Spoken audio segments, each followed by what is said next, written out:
Isadora's smile was triumphant when the solicitor confirmed Audrey inherited only the locket. The expression was cold, predatory, cutting through the suffocating parlor like a blade drawn slowly from its sheath. Audrey's fingers closed around the tarnished silver, feeling her entire world reduced to this single, devastating moment. Then the door opened. Duke Ronan Cavendish, the Duke of Cavendish, stepped into the room. His storm-dark eyes swept past the preening Isadora, past the uncomfortable solicitor, and landed on the dull locket in Audrey's trembling hands. "That object," he said, his voice slicing through Isadora's satisfaction like ice cracking under pressure, "is the Cavendish crested locket. By the charter of 1523, the locket and its bearer fall under the direct protection of my house." His gaze finally met Audrey's. "Miss Marsh is my responsibility now, by law and by honor." The room fell into frozen silence. But what does this ancient obligation truly mean? Is Audrey being saved, or simply claimed by a more powerful master?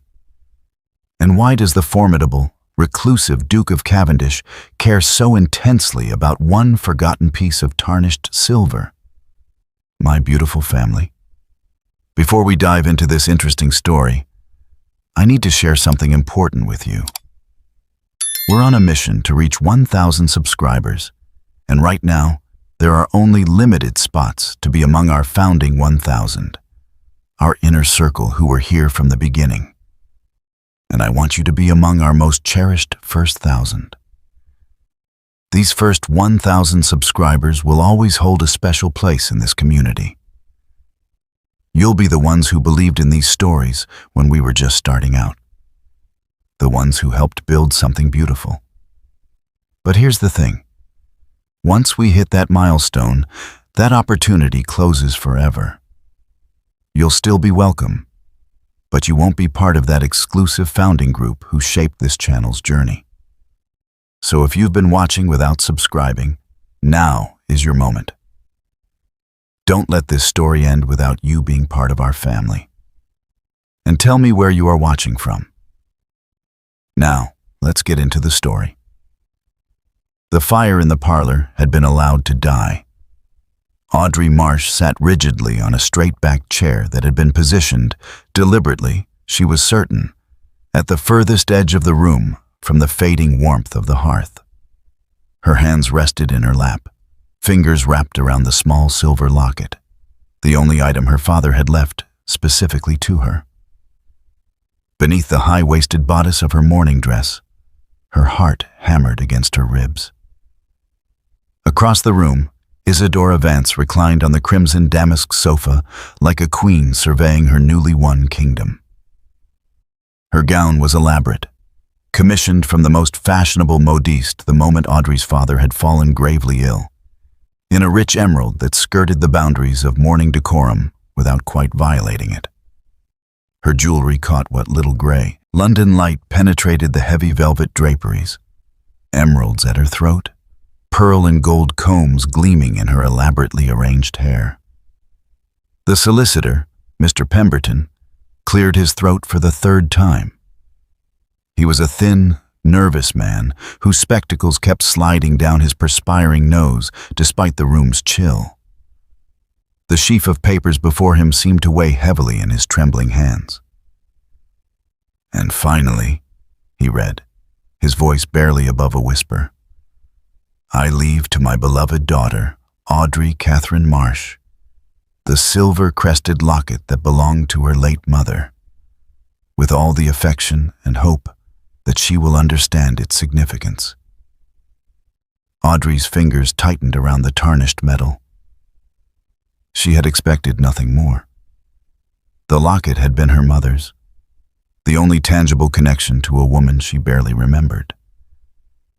But hearing it spoken aloud, this pittance, this token, while everything else went to the remainder of my estate, Mr. Pemberton continued, his voice cracking slightly, including the Marsh townhouse, the country estate at Willowmere, all furnishings, investments, and financial accounts.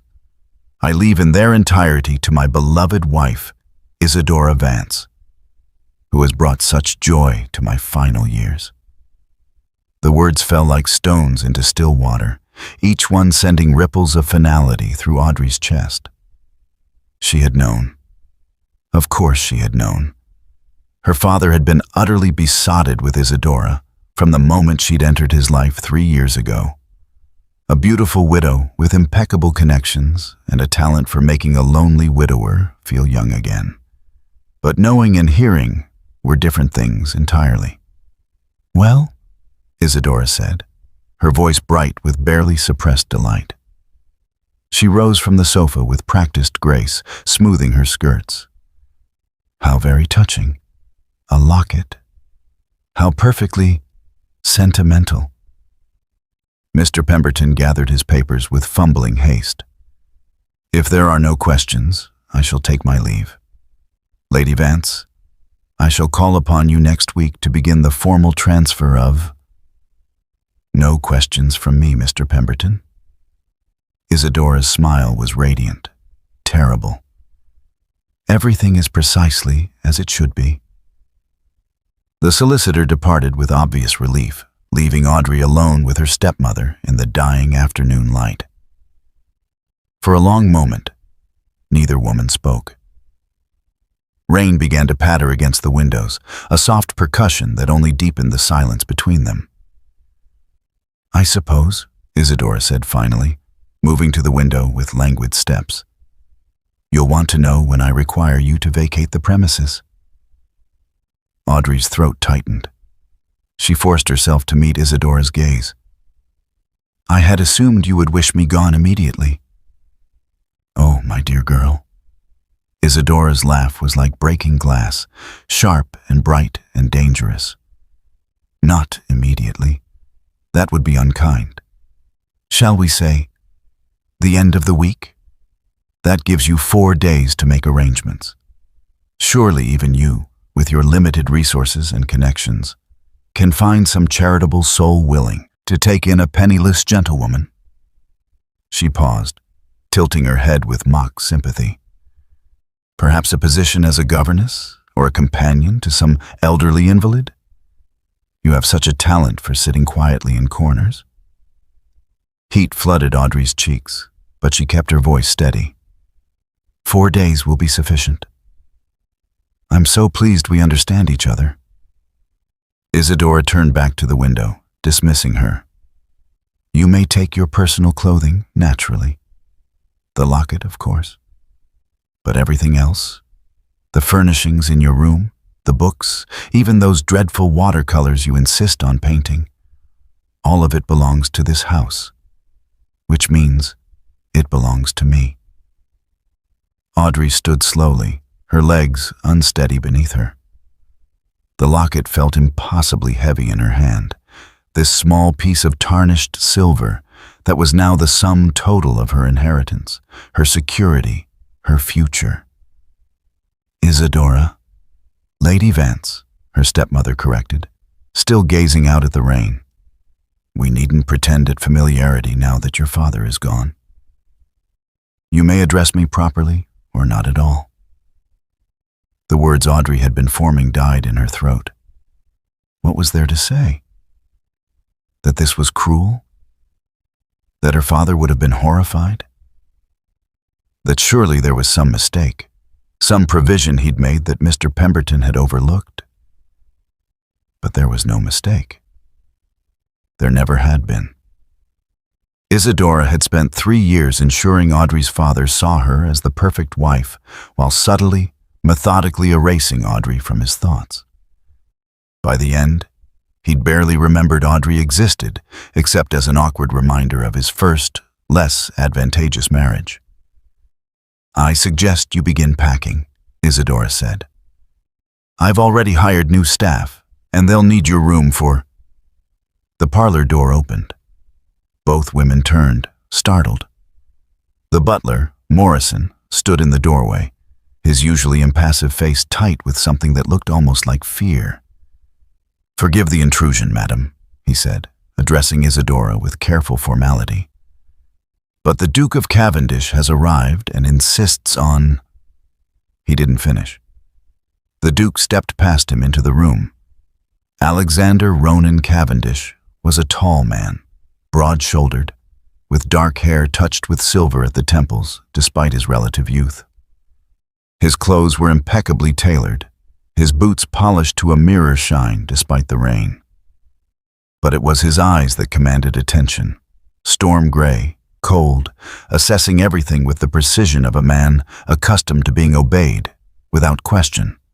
Those eyes swept past Isadora's shocked face, past Morrison hovering uncertainly in the doorway, and landed directly on the locket clutched in Audrey's trembling hands.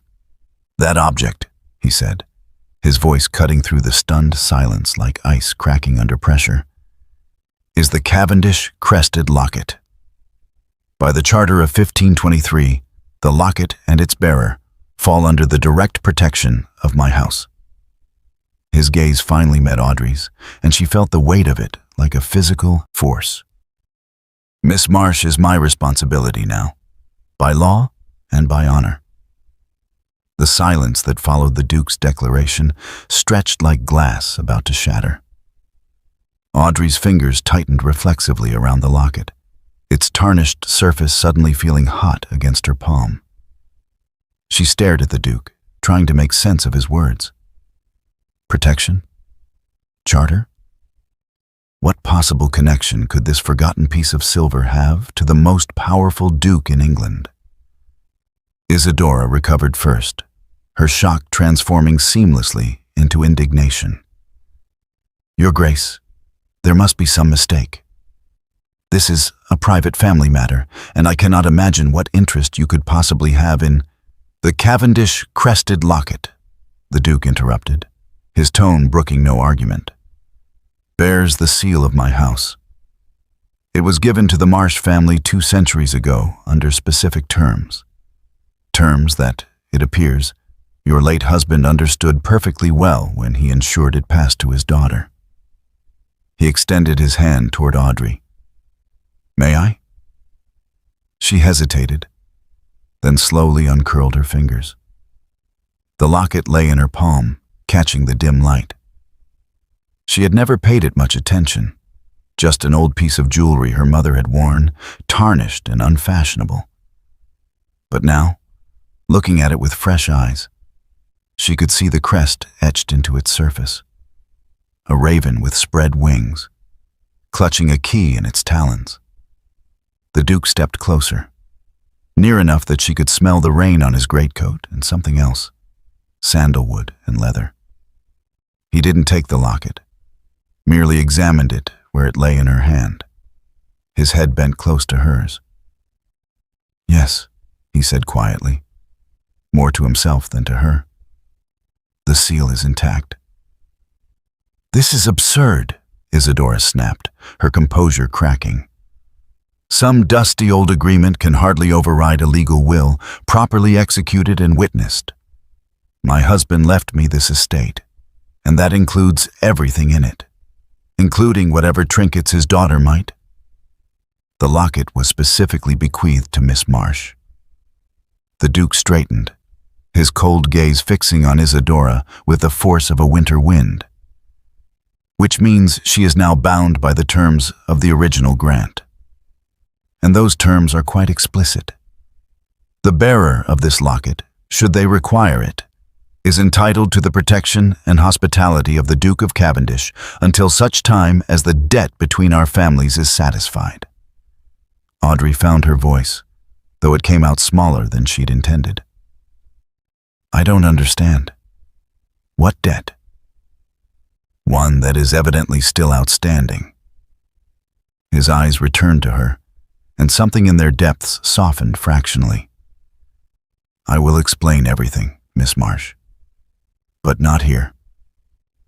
"She's not going anywhere with you," Isadora said, her voice rising. "This is my home, and she is my responsibility until she leaves my property. 4 days, we agreed. She has 4 days to... She has 4 minutes to gather whatever belongings she wishes to take."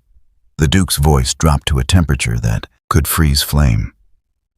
"And then she will leave under my protection. This is not a request, Lady Vance. It is a statement of legal fact. If you wish to challenge it, I suggest you consult with your solicitor. I'm certain Mr. Pemberton will be happy to review the relevant precedents." Isadora's face flushed an ugly crimson. "How dare you come into my home, and this home was built on Cavendish land, Lady Vance. The original plot was granted to the first Thomas Marsh by my great-great-grandfather as part of the same agreement that created the locket. So I would suggest you consider very carefully whether you wish to examine the legal foundations of your inheritance too closely." The threat hung in the air, velvet-wrapped but unmistakable. Audrey's mind raced. She understood nothing of ancient charters or legal debts, but she understood this. The Duke was offering her a way out. Whether it led somewhere better or merely different, she couldn't know. But the alternative was 4 days in this house under Isadora's gloating cruelty, followed by… what? The streets? A charity house?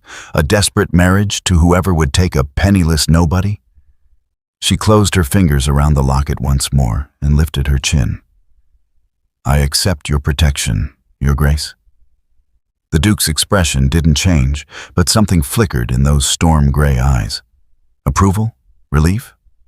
It was gone too quickly to name. "Very well." He turned to Morrison, still hovering uncertainly in the doorway. "Have Miss Marsh's belongings brought down. Her clothing, any personal items?" "That won't be necessary," Audrey interrupted quietly. Both the Duke and Isadora turned to stare at her. She felt heat rise in her cheeks, but kept her voice steady. "I have very little. What I'm wearing, and…" She glanced around the parlor, at the paintings on the walls that she'd grown up with, the books on the shelves she'd read 100 times, the pianoforte in the corner where her mother had taught her to play. All of it belonged to Isadora now. All of it had already been taken from her. "There's nothing I need to bring." It wasn't quite true. Upstairs in her room was a small wooden box containing her mother's letters, a book of pressed flowers, a watercolor of Willowmere she'd painted last summer.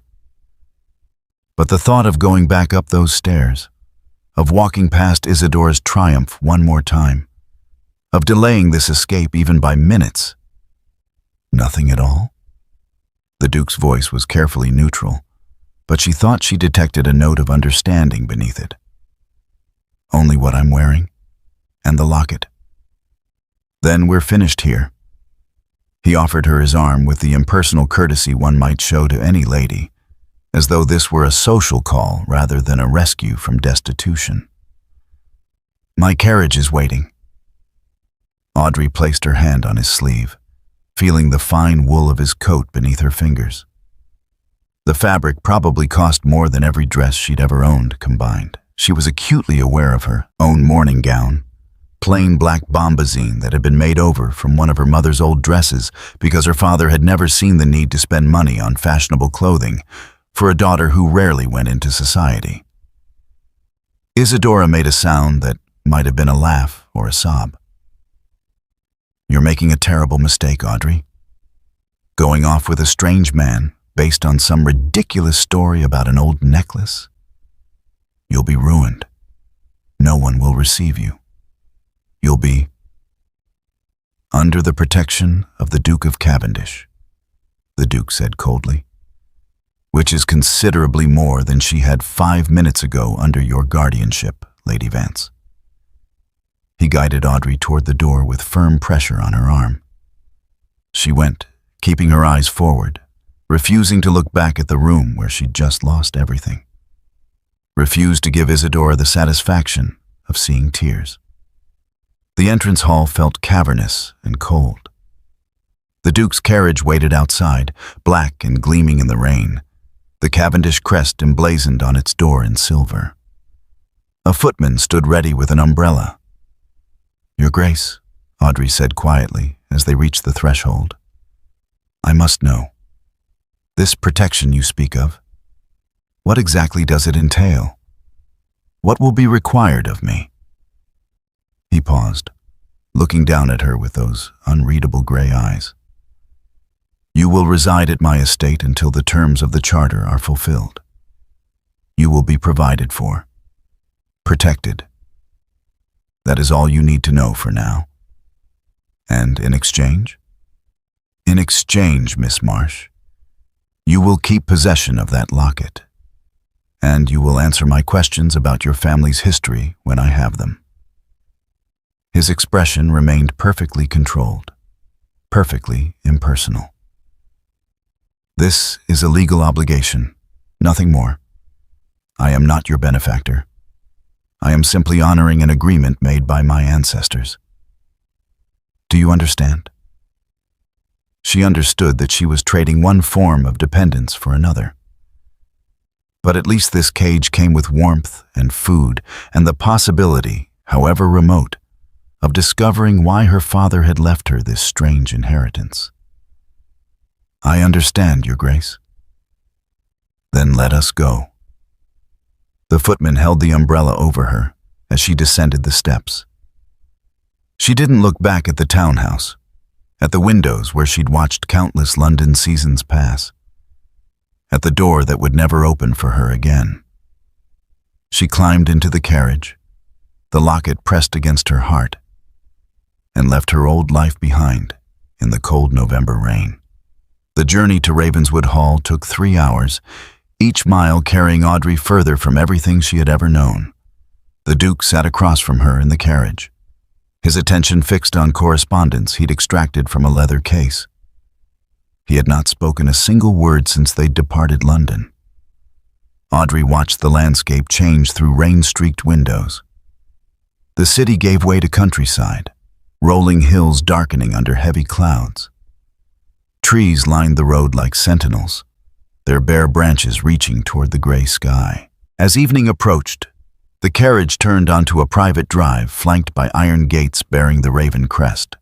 Ravenswood Hall emerged from the gathering dusk like something from a Gothic tale. It was massive, built of dark stone that seemed to absorb rather than reflect light. 3 stories of mullioned windows stared down like watchful eyes.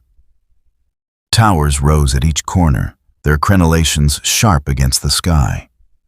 Gardens stretched to either side, but November had stripped them bare, leaving only skeletal hedges and empty fountains. The carriage rolled to a stop before an imposing entrance. The Duke finally looked up from his papers, following her gaze to the hall. "It's not welcoming," he said flatly, "but it's secure." A butler materialized at the carriage door, older than Morrison, with silver hair and a face that suggested he had long ago forgotten how to smile. Behind him stood a housekeeper in severe black, her keys jangling at her waist. "Grimshaw, Mrs. Hallowell," the Duke said as he descended. "This is Miss Audrey Marsh. She will be residing in the East Wing until further notice. See that she has everything she requires." "Of course, Your Grace." The butler's eyes flickered to Audrey with barely concealed curiosity as a footman helped her down. She was acutely aware that she carried nothing, had nothing but the locket hidden beneath her bodice and the increasingly damp morning dress she wore. "Miss Marsh." The Duke turned to her, his expression as impersonal as it had been in London. "Mrs. Hallowell will show you to your rooms. We will speak tomorrow morning, 9 o'clock in the library. Do not be late." He strode into the hall without waiting for her response, his boots echoing on marble floors. Mrs. Hallowell stepped forward with a slight curtsy. "If you'll follow me, miss." The interior of Ravenswood Hall matched its exterior, all dark wood paneling, heavy tapestries, and portraits of stern-faced Cavendishes staring down from the walls. Their footsteps echoed through corridors lit by flickering sconces. Audrey glimpsed rooms filled with shrouded furniture, a ballroom with chandeliers wrapped in cloth, a dining hall with a table long enough to seat 40. "The Duke keeps to himself mostly," Mrs. Hallowell said as they climbed a sweeping staircase. "The house is maintained, but we rarely have guests. You'll be the first to stay in the East Wing in 5 years." 5 years. The words hung in the air, heavy with implication. What kind of man lived alone in a house this size? The East Wing was as imposing as the rest of the hall. But when Mrs. Hallowell opened a door near the end of the corridor, Audrey caught her breath. The suite was beautiful. A fire blazed in a marble fireplace, casting warm light across walls papered in soft blue silk. The furniture was elegant. A 4-poster bed with velvet hangings, a writing desk by the window, a chaise positioned near the fire. Through an open door, she glimpsed a dressing room with an empty wardrobe and a copper bathtub. "His Grace instructed that you be made comfortable," Mrs. Hallowell said, moving to adjust the fire. "A bath will be drawn shortly, and dinner sent up on a tray. In the morning, one of the maids will take your measurements. His Grace has arranged for a modest wardrobe to be prepared." Audrey touched the back of a chair, feeling the quality of the brocade beneath her fingers. Everything here was finer than anything she'd owned, even before her father's death. And yet the beauty of it felt hollow, like a gilded cage. "Thank you, Mrs. Hallowell." The housekeeper paused at the door. "His Grace is not an easy man, miss, but he is honorable. Whatever arrangement you have with him, you needn't fear for your safety or your reputation here. The staff knows their duty." Then she was gone, leaving Audrey alone in the beautiful, empty room. The promised bath arrived, carried by silent maids who wouldn't meet her eyes. Dinner followed, roasted chicken, vegetables and cream sauce, bread still warm from the oven, and wine that tasted like sunshine. Audrey ate mechanically, tasting nothing. When she finally lay down in the enormous bed, exhaustion dragged her immediately into dreamless sleep. Morning came too soon, announced by a maid drawing back the curtains to reveal gray skies. Another maid brought tea and toast, then helped her dress in the same black gown she'd worn yesterday. There was nothing else. At precisely 9 o'clock, Audrey presented herself at the library. Grimshaw opened the doors to reveal a room that took her breath away.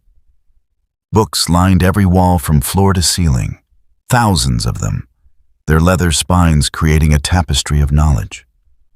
Tall windows overlooked the barren gardens. A massive desk dominated one end of the room. The Duke stood before the fire, his back to her.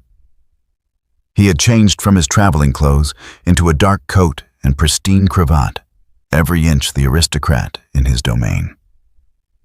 "You're punctual," he said without turning. "Good." He crossed to the desk and picked up a slim volume bound in cracked leather. The pages looked ancient, the edges gilt with age. "This," he said, holding it up, "is the Chronicle of the Cavendish Marsh Agreement, written in 1523 by my ancestor, the 3rd Duke of Cavendish.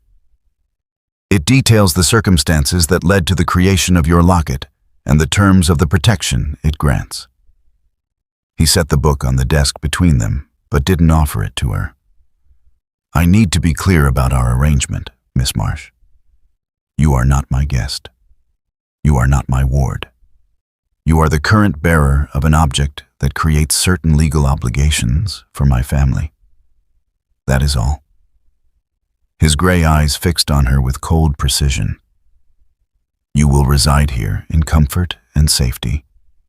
You will have food, shelter, clothing, everything necessary for a gentlewoman's existence. In exchange, you will maintain possession of the locket. You will study this chronicle and provide me with any information about your family's history that might relate to it. And you will conduct yourself with the discretion expected of someone in your position." "And what position is that, exactly?" Audrey heard herself ask. "That of a valuable artifacts curator." He said it without irony, as though she were indeed no different from the ancient book on his desk. Nothing more, nothing less. The word stung more than she'd expected.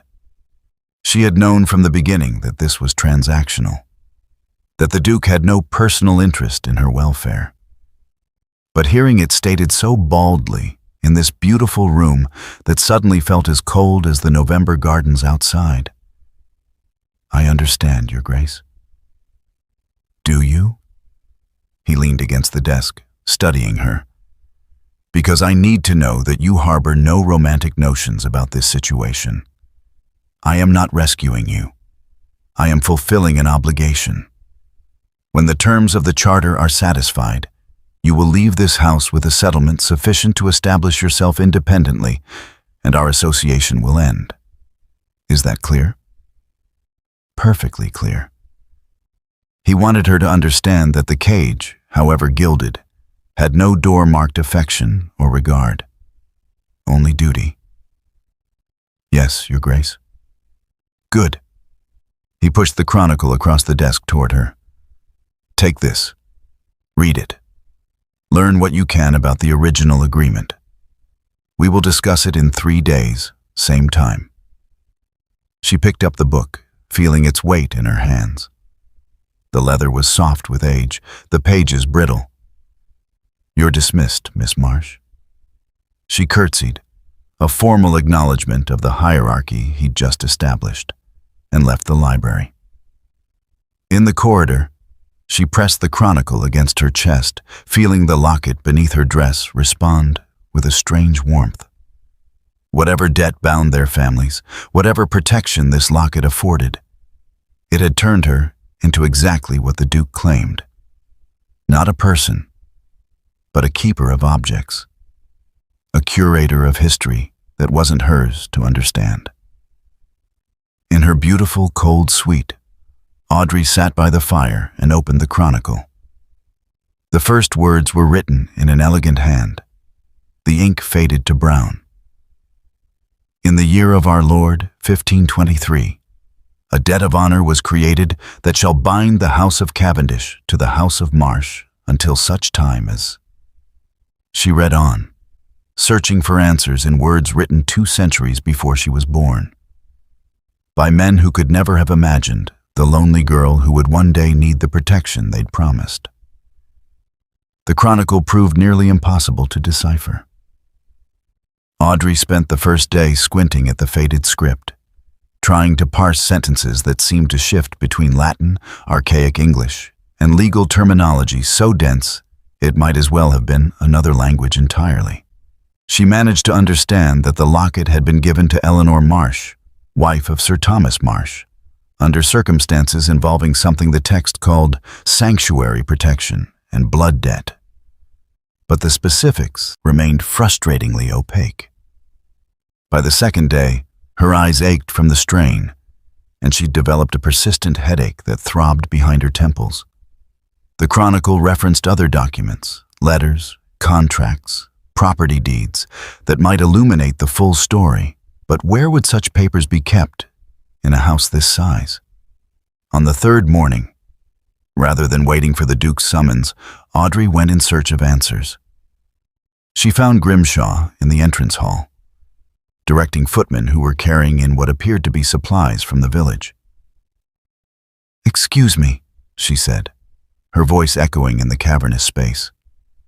"I'm looking for the archives, historical documents relating to the estate." The butler's eyebrows rose fractionally, the most expression she'd yet seen from him. "The archives are in the West Tower, miss, but they haven't been properly maintained in years. His Grace rarely..." "Could you show me the way?" Something that might have been approval flickered across his face. "Of course, miss." The West Tower was reached through a series of increasingly narrow corridors that seemed to lead into the oldest part of Ravenswood Hall. The stones here were darker, the ceilings lower, the air thick with the smell of age and dust. Grimshaw produced a heavy iron key and unlocked a thick oak door. "I'll have a footman bring more candles," he said. "And perhaps some tea?" That would be kind. Thank you. The archives were breathtaking in their disorder. The circular room occupied the entire ground floor of the tower, with narrow windows set deep into walls that must have been 4 feet thick. Shelves lined every available surface, sagging under the weight of document boxes, leather folios, and stacks of loose papers that looked as though they hadn't been touched in decades. A layer of dust covered everything like snow. Audrey stood in the center of the chaos and felt her heart sink. Finding anything specific here would take weeks, months perhaps. But she had nothing else to do, nowhere else to be. The Duke had made it clear she was simply a keeper of objects, waiting to fulfill some ancient obligation she didn't understand. At least here, searching through the past, she had purpose. She began systematically, starting with the shelf nearest the door. The documents were loosely organized by date, though whoever had last tended the archives had given up somewhere around 1650. She found property deeds, account books, correspondence between long-dead Cavendishes and everyone from kings to local merchants. Fascinating, but not what she needed. Hours passed. The footman brought candles and tea, which grew cold while she worked. Dust coated her hands, smudged her black dress. She sneezed repeatedly, disturbing clouds of particles that danced in the thin sunlight. Finally, as afternoon shadows began to lengthen, she found a box marked with the raven's seal and the date 1523. Her hands trembled as she lifted the lid. Inside were letters, dozens of them, tied with ribbon that crumbled at her touch. The handwriting matched that in the chronicle. She lifted the first letter carefully, tilting it toward the light from the window. "You found the archives." Audrey spun around, nearly dropping the fragile paper. The Duke stood in the doorway, still in his riding clothes, his dark hair slightly disheveled. How long had he been there? "I'm sorry," she said quickly. "Grimshaw told me where to find them. But if I'm not permitted, you're permitted." He stepped into the room, his eyes scanning the disorder with something that looked like resignation. "Though I should have warned you about the state of them. My father had no interest in the past, and I've had neither the time nor the inclination to sort through centuries of Cavendish correspondence." He moved closer, looking over her shoulder at the box she'd opened. She caught the scent of horse and leather and cold air. "The letters from 1523, he said quietly. "You think they relate to the locket? The date matches the chronicle. And look," she pointed to the seal on one of the letters. "That's your family crest. I thought perhaps they might explain what the chronicle deliberately obscures." He reached past her, his sleeve brushing her shoulder, and extracted several letters. "May I?"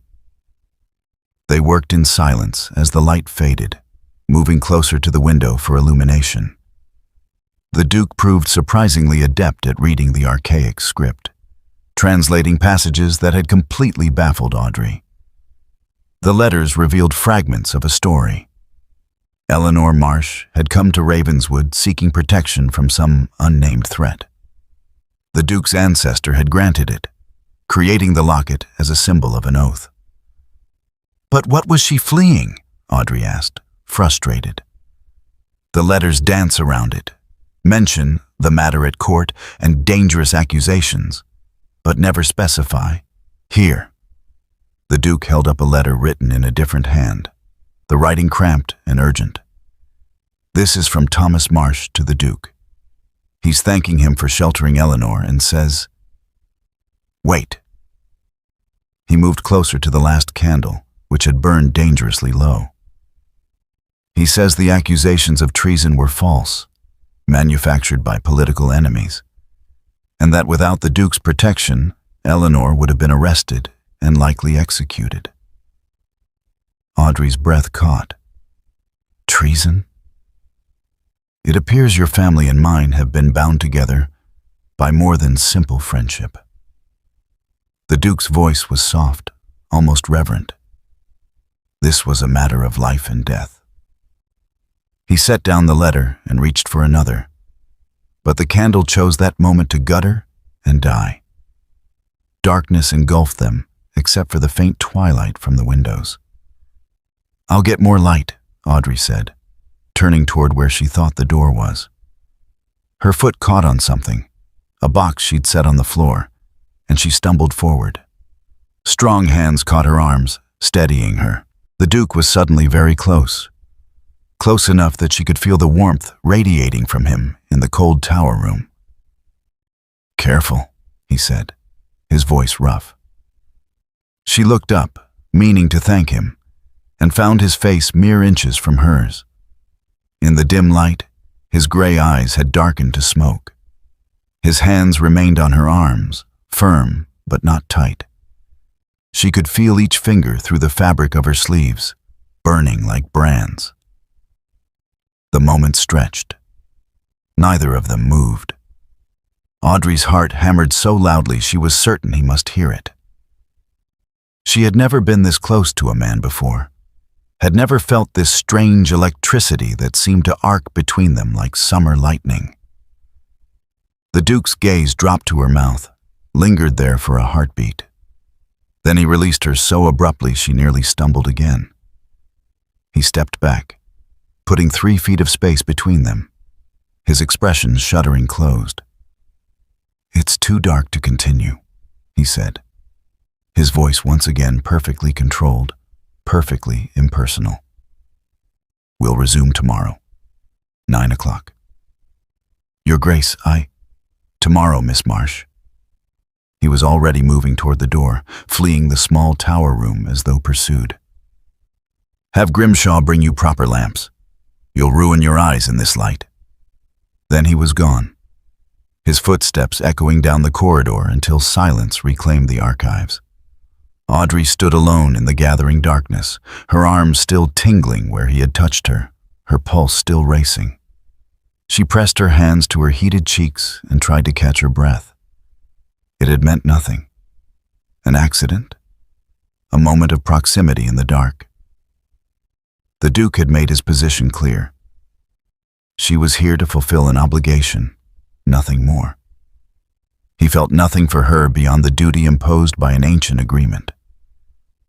But her traitorous heart didn't believe it. Because for just a moment, in the dying light, she had seen something flicker in those storm-gray eyes.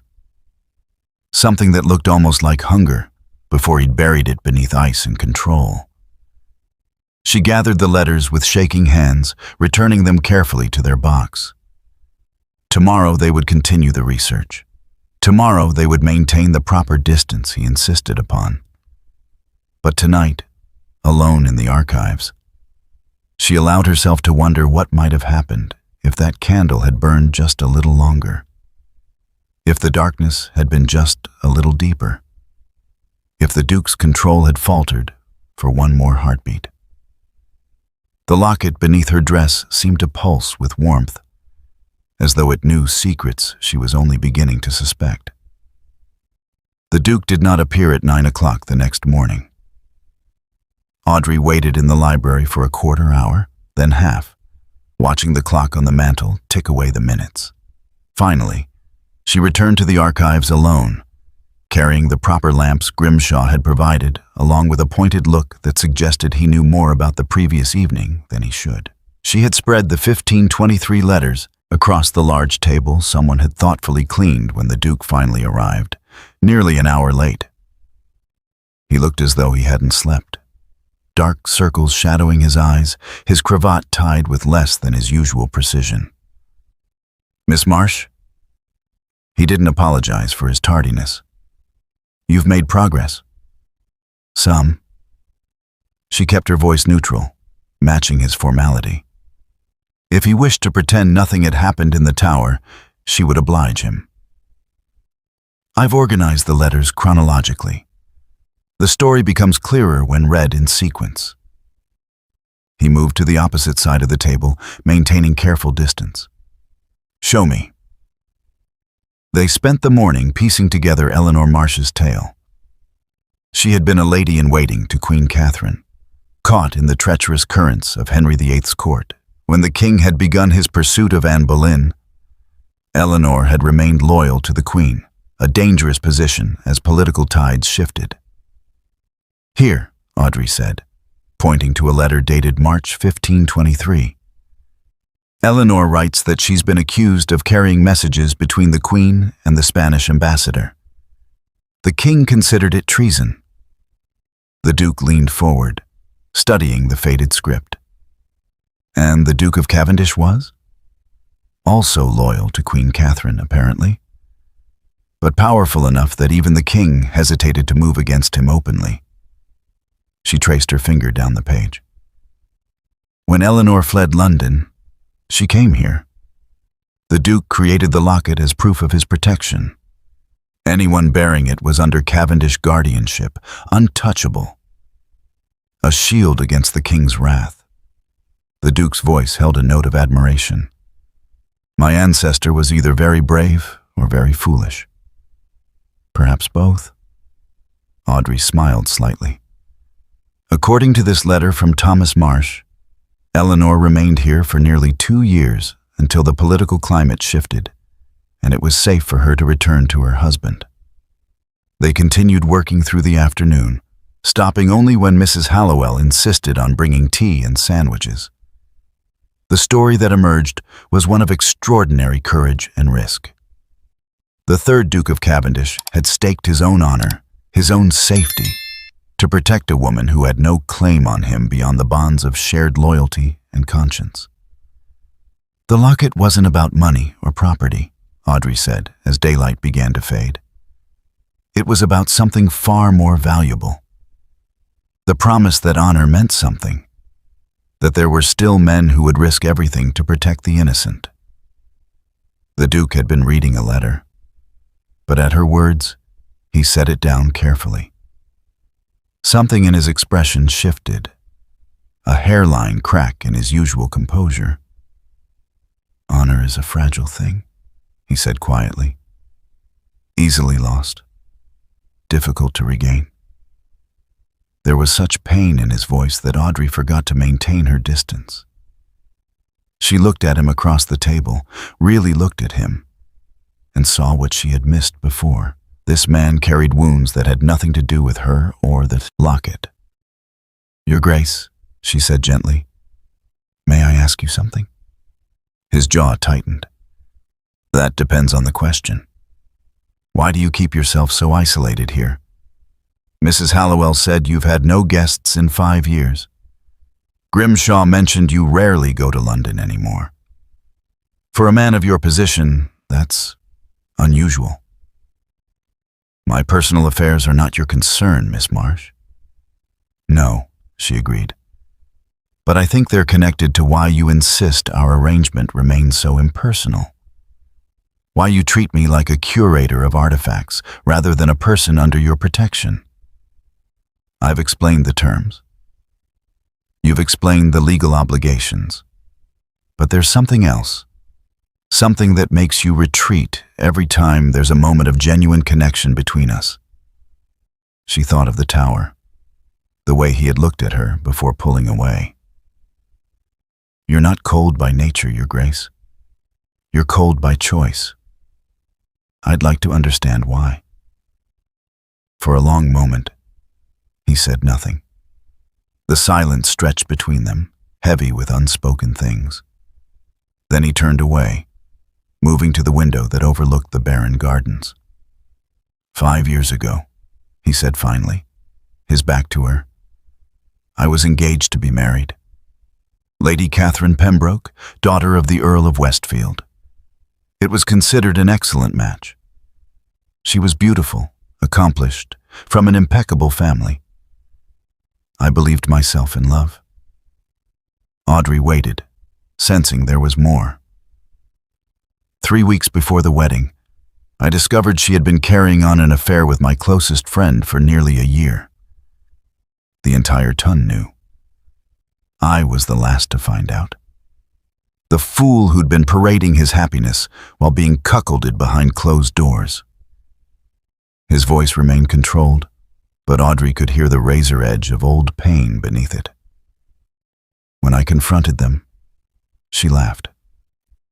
Said I'd been useful for my title and fortune, but she could never love someone as tediously honorable as myself. She and my friend eloped to Scotland. The scandal was considerable. "I'm sorry," Audrey said softly. "Sorry?" He turned to face her, and she was shocked by the bleakness in his eyes. "Don't be. It taught me a valuable lesson. Sentiment is weakness. Trust is folly. Honor, the very thing my ancestor risked everything to uphold, is seen as a defect by those who value cleverness and self-interest above all else. So you retreated here. I fulfilled my obligations to my title and estates. I simply stopped pretending that emotion had any place in such arrangements." He moved back to the table, gripping its edge. "You asked why I insist our association remain impersonal, Miss Marsh. It's because I cannot afford the weakness of sentiment. My honor was nearly ruined once by allowing feeling to cloud judgment. I won't make that mistake again." Audrey's heart ached for him, for the loneliness he'd wrapped around himself like armor. "But surely you see the difference? Lady Catherine's betrayal says nothing about your honor. It speaks only to her lack of it, doesn't it?" His laugh was bitter. "I was so blinded by what I thought was love that I failed to see the truth standing right in front of me. Everyone else saw it. They whispered about it at balls while I danced with her, oblivious. If I cannot trust my own judgment about the person I intended to marry, how can I trust it about anything that involves emotion? So you've decided to feel nothing. I've decided to be exactly what you called me. Impersonal. Transactional. It's cleaner. Safer." He met her eyes across the table. "For both of us." "Is it?" Audrey heard herself ask. "Because it seems to me that you're not protecting your honor by closing yourself off from all human connection. You're punishing yourself for someone else's cruelty." His expression hardened. "You overstep, Miss Marsh." "Perhaps. But we've just spent hours reading about your ancestor who risked everything for a woman he barely knew, simply because it was right. Because honor meant more to him than safety or political advantage. Don't you think he'd be disappointed to see his descendant using that same word, honor, as an excuse to hide from life?" The silence that followed was terrible. The Duke stared at her with an intensity that made her want to take back every word. She had gone too far, said too much, forgotten her place. Then he straightened, his face becoming the familiar mask of cool aristocratic control. "It's late," he said. "We'll continue tomorrow." "Your Grace, I didn't mean—" "Tomorrow, Miss Marsh, 9 o'clock. He left the library with measured steps, neither fleeing nor lingering. When the door closed behind him, Audrey sank into her chair, her hands trembling. She had meant to understand him better. Instead, she'd struck at the very heart of his carefully constructed defenses. And from the look in his eyes, hurt and anger, and something else she couldn't quite name, she had drawn blood. The letters lay scattered across the table.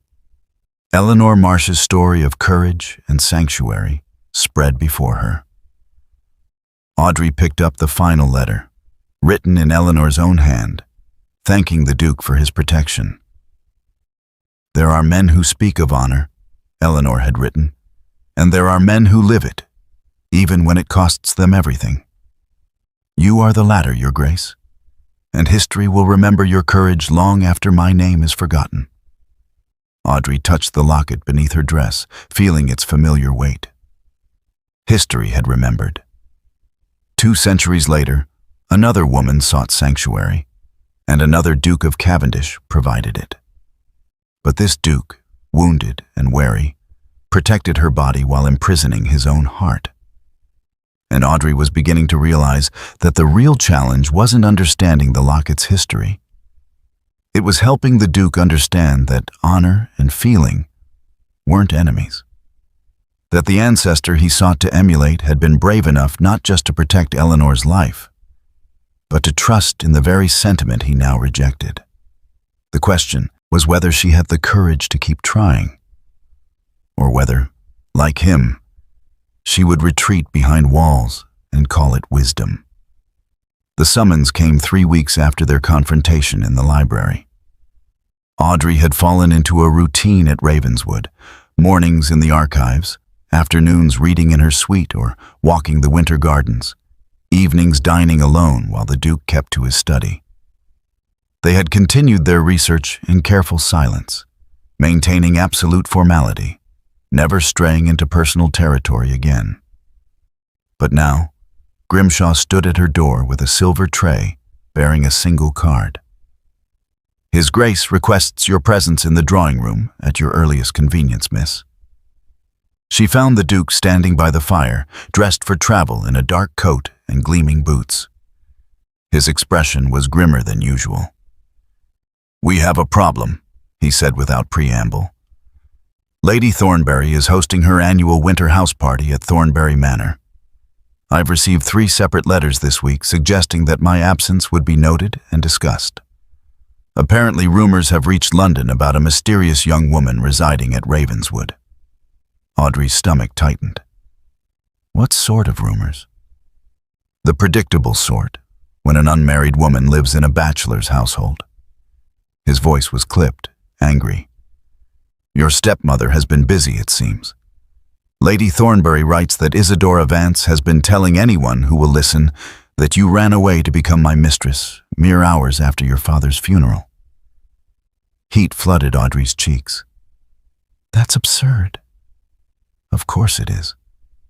But society thrives on absurdity, and Isadora has made you a delicious scandal." He turned from the fire, his gray eyes meeting hers. "The only way to counter such talk is to appear together in public, to demonstrate that you are under my protection as a matter of legal obligation, not personal indulgence." "You want me to attend this house party?" "I want neither of us to go. But my continued absence will only fuel speculation, and leaving you here will do nothing to restore your reputation." His jaw tightened. "We leave tomorrow. Mrs. Hallowell will ensure you have appropriate clothing." The preparations were swift and efficient. Mrs. Hallowell produced a wardrobe that must have been ordered weeks ago, morning dresses, walking costumes, evening gowns in muted colors, suitable for a woman in mourning but elegant enough for society.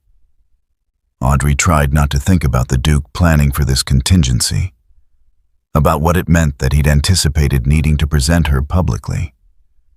Thornbury Manor was a 3-hour journey north, a sprawling Elizabethan estate that blazed with light as their carriage approached. Other vehicles lined the drive, disgorging elegantly dressed guests. Audrey's hands clenched in her lap. "You needn't be nervous," the Duke said, the first words he'd spoken since they'd departed Ravenswood. "I'll make the situation clear. Will you tell them about the locket, the charter?" "A version of it. Enough to explain your presence without revealing details best kept private." He looked at her across the carriage. "Follow my lead. Say little. They'll lose interest soon enough if we give them nothing to feast upon." Lady Thornbury greeted them in the grand entrance hall, her sharp eyes taking in every detail of Audrey's appearance. She was a formidable woman in her 60s, dripping with diamonds, her smile not quite reaching her eyes. "Cavendish, how wonderful you could join us. And this must be Miss Marsh." The way she said Audrey's name suggested she knew every rumor and believed most of them. "How delightful. We've heard such interesting things." "I'm sure you have, Lady Thornbury." The Duke's voice could have frozen wine. which is why I felt it necessary to clarify matters. Miss Marsh is residing at Ravenswood under the terms of an ancient family obligation. Her father's will transferred to her possession of an artifact that legally requires Cavendish protection. It's tedious, but binding. How fascinating. Lady Thornbury's eyes gleamed. An artifact, you say? A legal matter, nothing more. I trust you'll help me make that clear to your other guests.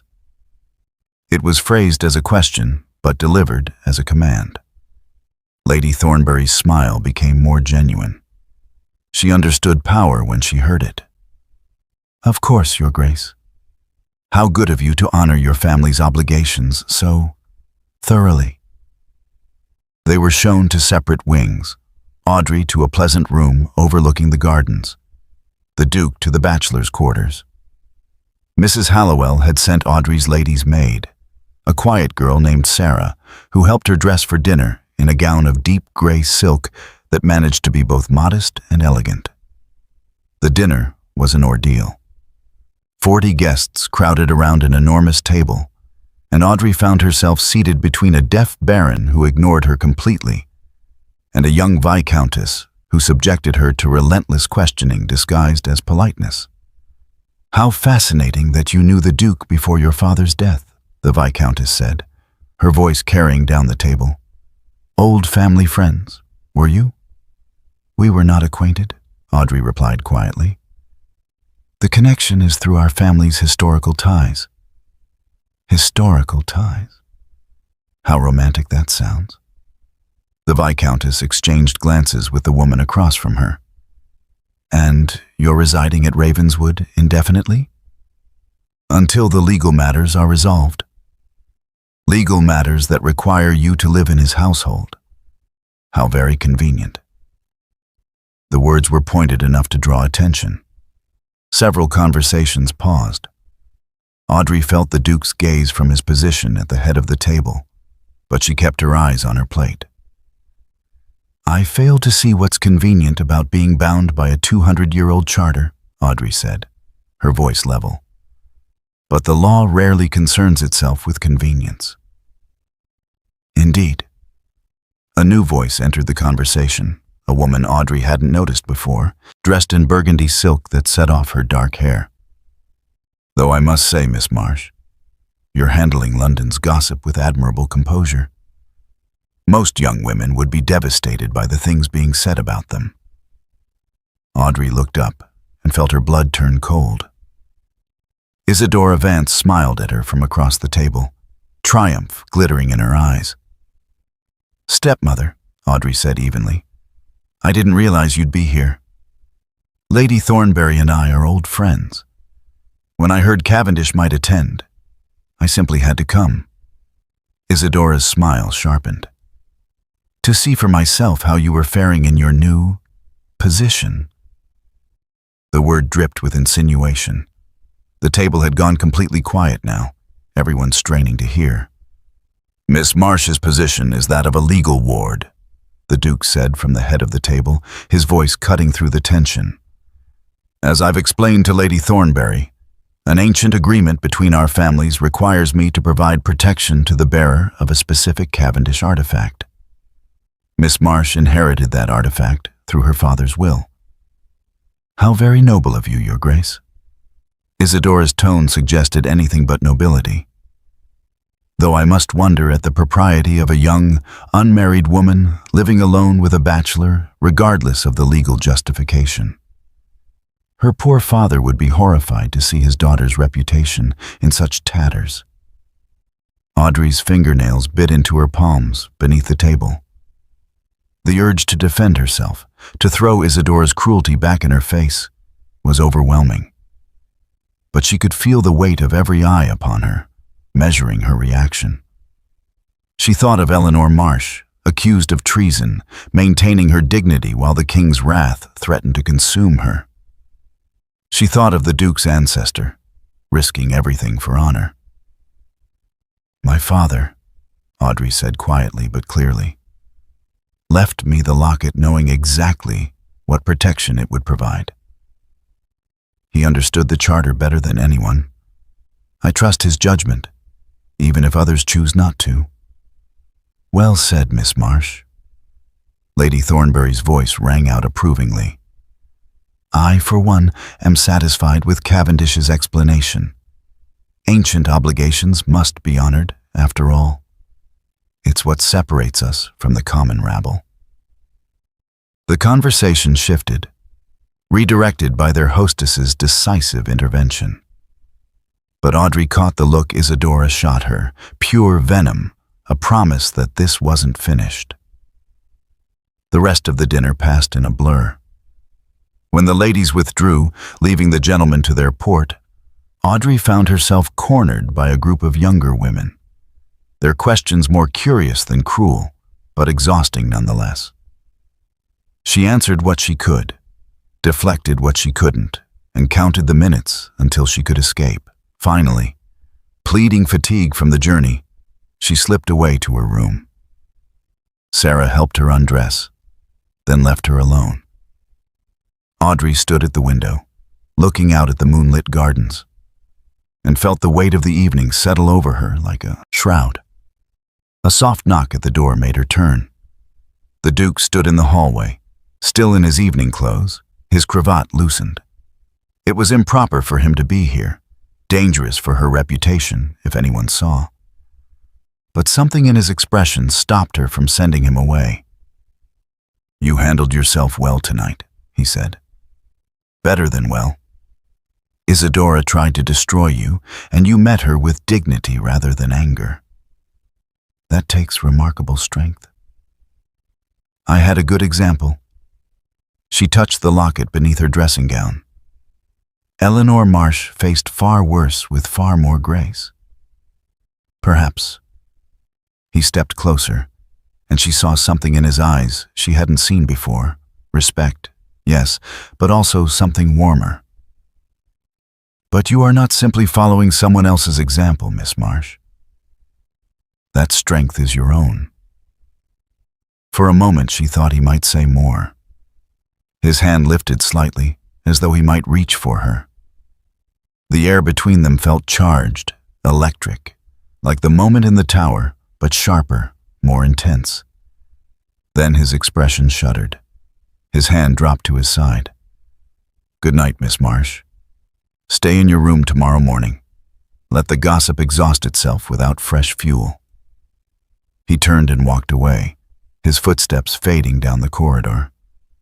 Audrey closed the door and leaned against it, her heart racing. He had looked at her as though she mattered, as though she were more than a curator of artifacts or a legal obligation.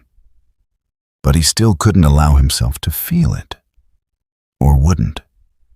And she was beginning to understand that there was very little difference between the two. Audrey woke to raised voices in the corridor outside her room. She pulled on her dressing gown and opened the door a crack to find Sarah in heated, whispered conversation with one of Lady Thornbury's footmen.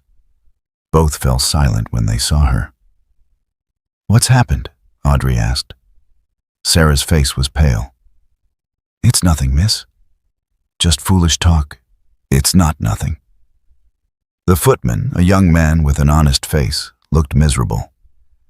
"Begging your pardon, miss, but you should know. Lady Vance has been showing letters around the breakfast room. Says they prove you and his grace were carrying on an affair before your father died." The words hit like a physical blow. "What letters?" "Forgeries, obviously," Sarah said hotly. "But they look convincing enough, and Lady Vance is telling anyone who'll listen that she found them hidden in your father's study after you fled." Audrey's hands tightened on the door frame. Of course, Isadora wouldn't stop at dinner table insinuations. She had come prepared to destroy whatever remained of Audrey's reputation. "Where is the Duke?" "Gone out riding, miss. Left before dawn." Which meant he didn't yet know about this latest attack. Audrey made a decision. "Help me dress, Sarah, quickly." 20 minutes later, she descended to the breakfast room with her head high and her hands steady despite the trembling in her core. The room fell silent when she entered. Isadora sat at the center of a group of women, letters spread across the table before her like playing cards. "Ah, Miss Marsh." Isadora's smile was venomous. "How brave of you to join us. We were just discussing these fascinating letters I discovered. Such passionate sentiments. My dearest Audrey, the hours apart from you are agony. Quite moving, really." Audrey walked directly to the table and picked up the top letter. The handwriting was a decent approximation of the Duke's hand, though anyone who had seen his actual writing would spot the differences. The content was exactly what one would expect from a forger trying to create scandal. Vague enough to be deniable, specific enough to be damaging. "These are forgeries," she said calmly, setting the letter down. "Poorly executed ones. His Grace's handwriting slants differently, and he would never use the word agony in personal correspondence. He considers it melodramatic." "How convenient that you know his writing habits so intimately," one of the women murmured. "I know them because we've spent weeks reviewing historical documents together. Legal research, nothing more." Audrey met Isadora's gaze directly. "But we both know these letters are false, don't we, stepmother? Just as we both know why you're so desperate to ruin me." "I'm simply concerned for your welfare," Isadora said sweetly. "As your father's widow, I feel responsible. You feel threatened." Audrey's voice remained quiet but carried through the room. "Because the Duke's protection gives me something you can't take away. So you've resorted to lies." Strong words from a girl living in sin. Enough. The Duke's voice cut through the room like a blade. He stood in the doorway, still in his riding clothes, his face carved from ice. How much had he heard? He crossed to the table, picked up the letters, and glanced through them with barely concealed contempt. Then, deliberately, he tore them in half. "Lady Vance, you will leave Thornbury Manor within the hour. If you breathe another word of these lies, I will personally ensure that every door in London society closes to you. Do I make myself clear?" Isadora had gone white. "You can't. I am the Duke of Cavendish. I can do precisely as I please." His voice was soft, deadly. "And what pleases me is protecting Miss Marsh from vultures like you. Now get out of my sight." Isadora fled, her dignity in tatters. The other women dispersed quickly, sensing that remaining would be unwise. Within minutes, Audrey and the Duke were alone in the breakfast room. "You shouldn't have confronted her alone," he said, still not looking at her. "She was destroying my reputation. Our reputations. I can weather scandal. You cannot." Finally, he turned to face her, and she was struck by the anguish in his eyes. "This is exactly what I feared. Association with me has made you a target. Isadora knows that attacking you is the best way to attack me." "Why would she want to attack you?" "Because 5 years ago, I publicly humiliated her brother." He moved to the window, staring out at the frost-covered grounds. "The scandal I mentioned before, Lady Catherine's betrayal. It wasn't just about her affair. The man she ran away with was Lord Marcus Vance, Isadora's younger brother." Audrey's breath caught. "Isadora is Marcus's sister, yes." His voice was hollow. "After they eloped, I discovered Marcus had been stealing from me for years, using our friendship to access my accounts, forging documents. He'd amassed enormous debts and saw Catherine's dowry as his salvation. When I exposed him, he was forced to flee to the continent. Isadora never forgave me for ruining him." The pieces fell into place with sickening clarity. "She married my father to get close to you. This was always about revenge. I didn't realize the connection until after your father's death. By then, she'd already won, taken everything from you, positioned herself to strike at me through you. He turned from the window, his face haggard. Don't you see? This is what happens to people connected to me. They become weapons for my enemies to wield. That's not your fault, isn't it? His voice cracked. I failed to see Marcus's true nature for years. I was so desperate for friendship, for someone who seemed to value me beyond my title, that I missed every warning sign. And when Catherine came along, beautiful and charming, I believed her lies because I wanted so badly to believe them. He moved toward her, and she saw the depth of pain in his eyes. My sister tried to warn me about both of them. Charlotte had better instincts than I did, could see what I couldn't. But I dismissed her concerns, accused her of jealousy, said terrible things I can never take back. His voice dropped to barely a whisper. When the scandal broke and I realized she'd been right all along, I went to apologize. But Charlotte, she couldn't forgive me. Said I'd chosen pride over family, vanity over wisdom. She hasn't spoken to me in 5 years. Oh, Ronan. His name slipped out before Audrey could stop it. He didn't seem to notice, lost in his confession. She was right. I failed everyone who trusted me, my sister, my family name, my own judgment. The only thing I had left was duty, honor. The cold, impersonal fulfillment of obligations. It's all I'm good for, Audrey. All I can be trusted with. That's not true. It is. He reached out as though to touch her face, then stopped himself, his hand falling. And now I've failed you too. I brought you into my household thinking I could protect you with legal precedent and aristocratic authority. Instead, I've painted a target on your back. Isadora will never stop coming for you, not while you're connected to me. Then we face her together. No. The word was final, anguished. You don't understand. Everything I touch turns to ruin. Everyone I care about. He stopped abruptly, realizing what he'd almost admitted. Audrey's heart leaped. Everyone you care about? I didn't mean... He turned away, running a hand through his hair.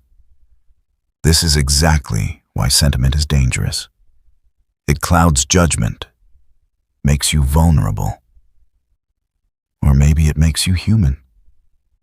She moved closer, close enough to see the tension in his shoulders. You're not a failure, Ronan. You're a man who was betrayed by people you trusted. That speaks to their character, not yours. I should have seen it. I should have protected my sister from my own blindness. I should have. You should stop punishing yourself for other people's cruelty. Her voice was gentle but firm. The Duke who risked everything for Eleanor Marsh didn't do it out of cold duty. He did it because he believed some things mattered more than safety. Honor, yes, but also compassion, trust, love. Love destroyed me, he said bitterly. No, false love destroyed you, or rather, it tried to. But you're still here, still protecting people, still honoring obligations that you could easily ignore. She touched his arm, feeling him tense beneath her fingers. Still caring, despite every effort not to. He turned to face her, and the naked longing in his eyes took her breath away. You are too good to be tied to a man who failed his honor once, he said quietly. Too good to be dragged into scandals that aren't yours, to become collateral damage in Isadora's war against me. You deserve better than what I can offer.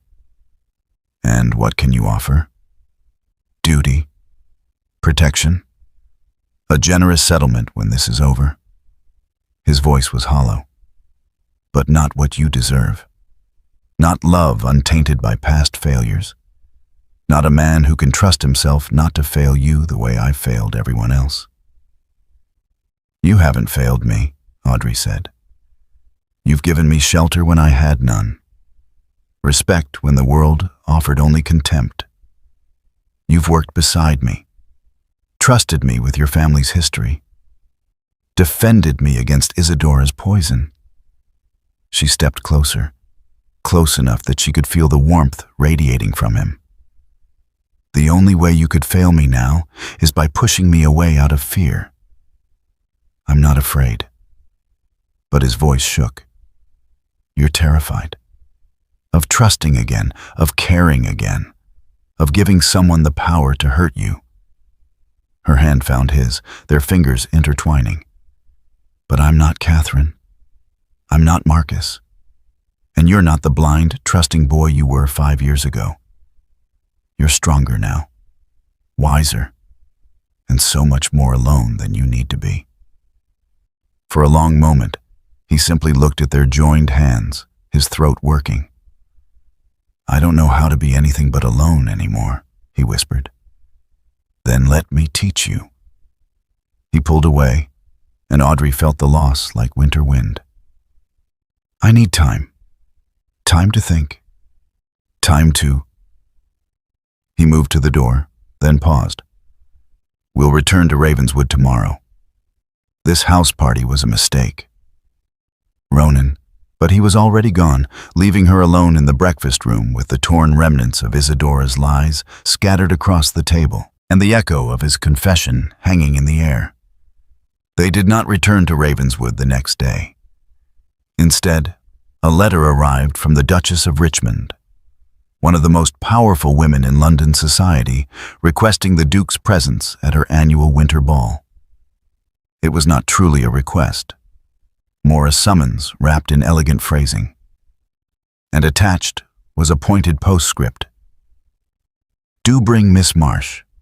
I should very much like to meet her. We can decline, the Duke said, though his tone suggested he knew they couldn't. They were in the library at Thornbury Manor, preparing to depart. Audrey had barely seen him since their conversation in the breakfast room.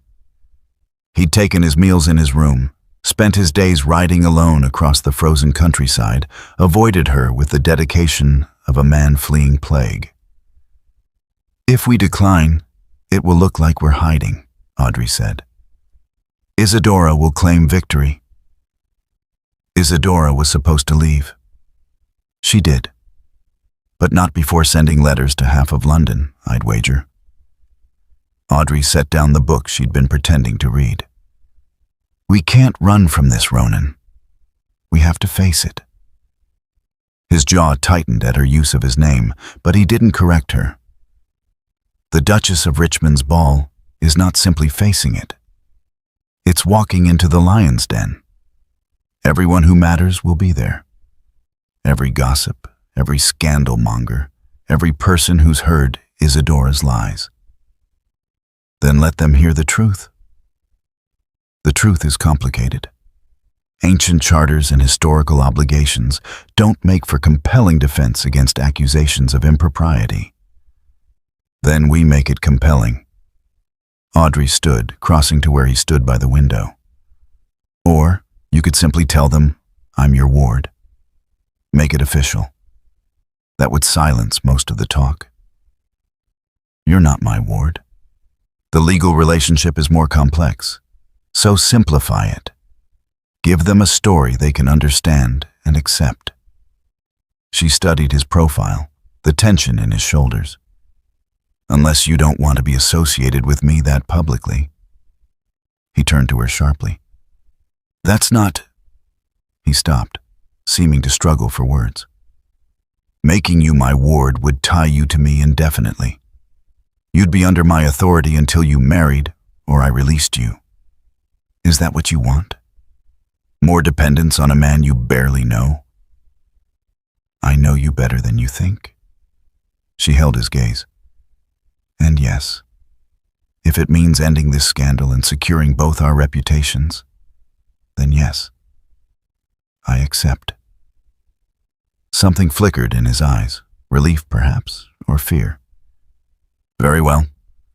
I'll have the papers drawn up. We'll present you as my ward at the Duchess's ball. That should satisfy propriety.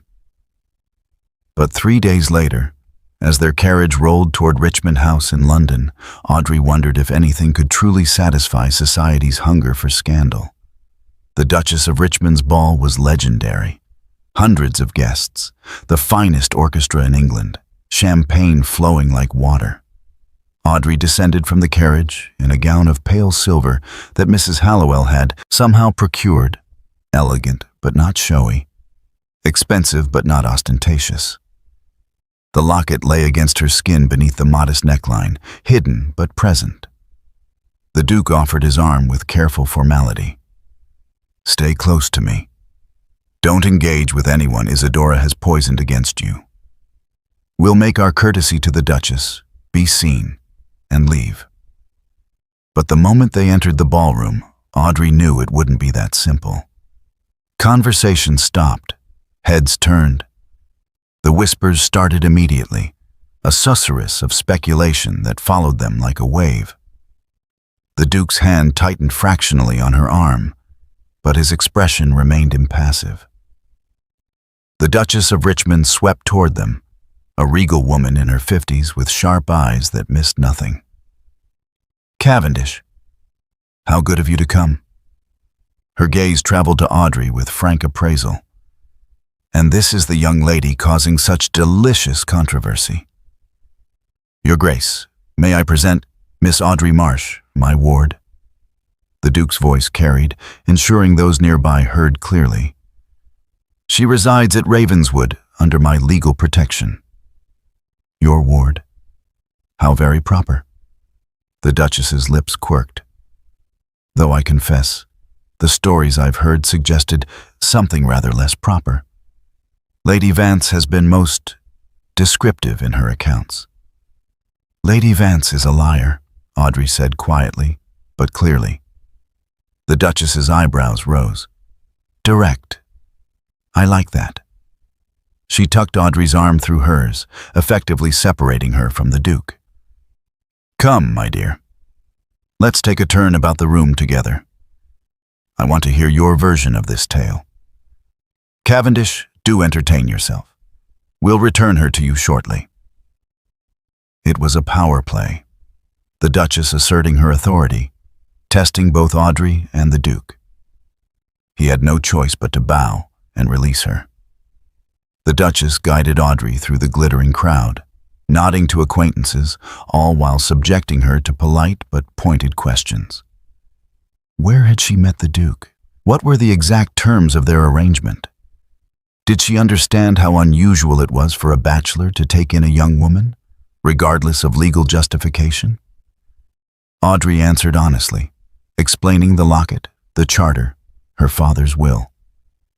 The Duchess listened with the air of someone evaluating a potentially valuable acquisition. You're either very brave or very naive, the Duchess said finally. Probably both. But I'll give you this.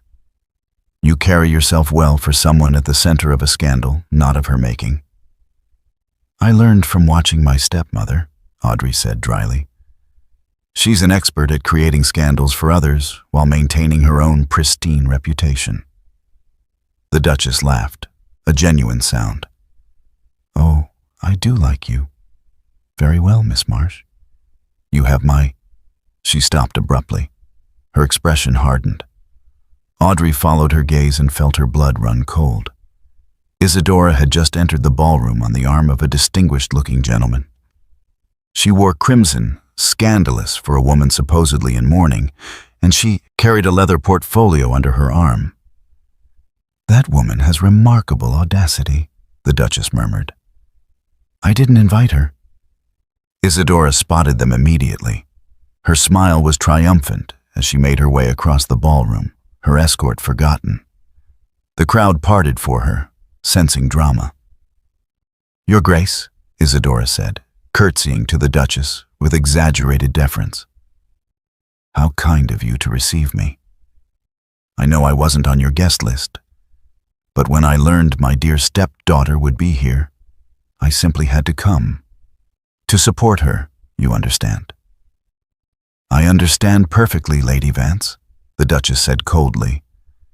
"The question is whether you understand that continuing this vendetta against Miss Marsh reflects poorly on you, not her." "Vendetta? How harsh." Isadora's eyes glittered. "I'm simply a concerned stepmother who wants society to know the truth about the girl masquerading as a respectable ward." She held up the portfolio.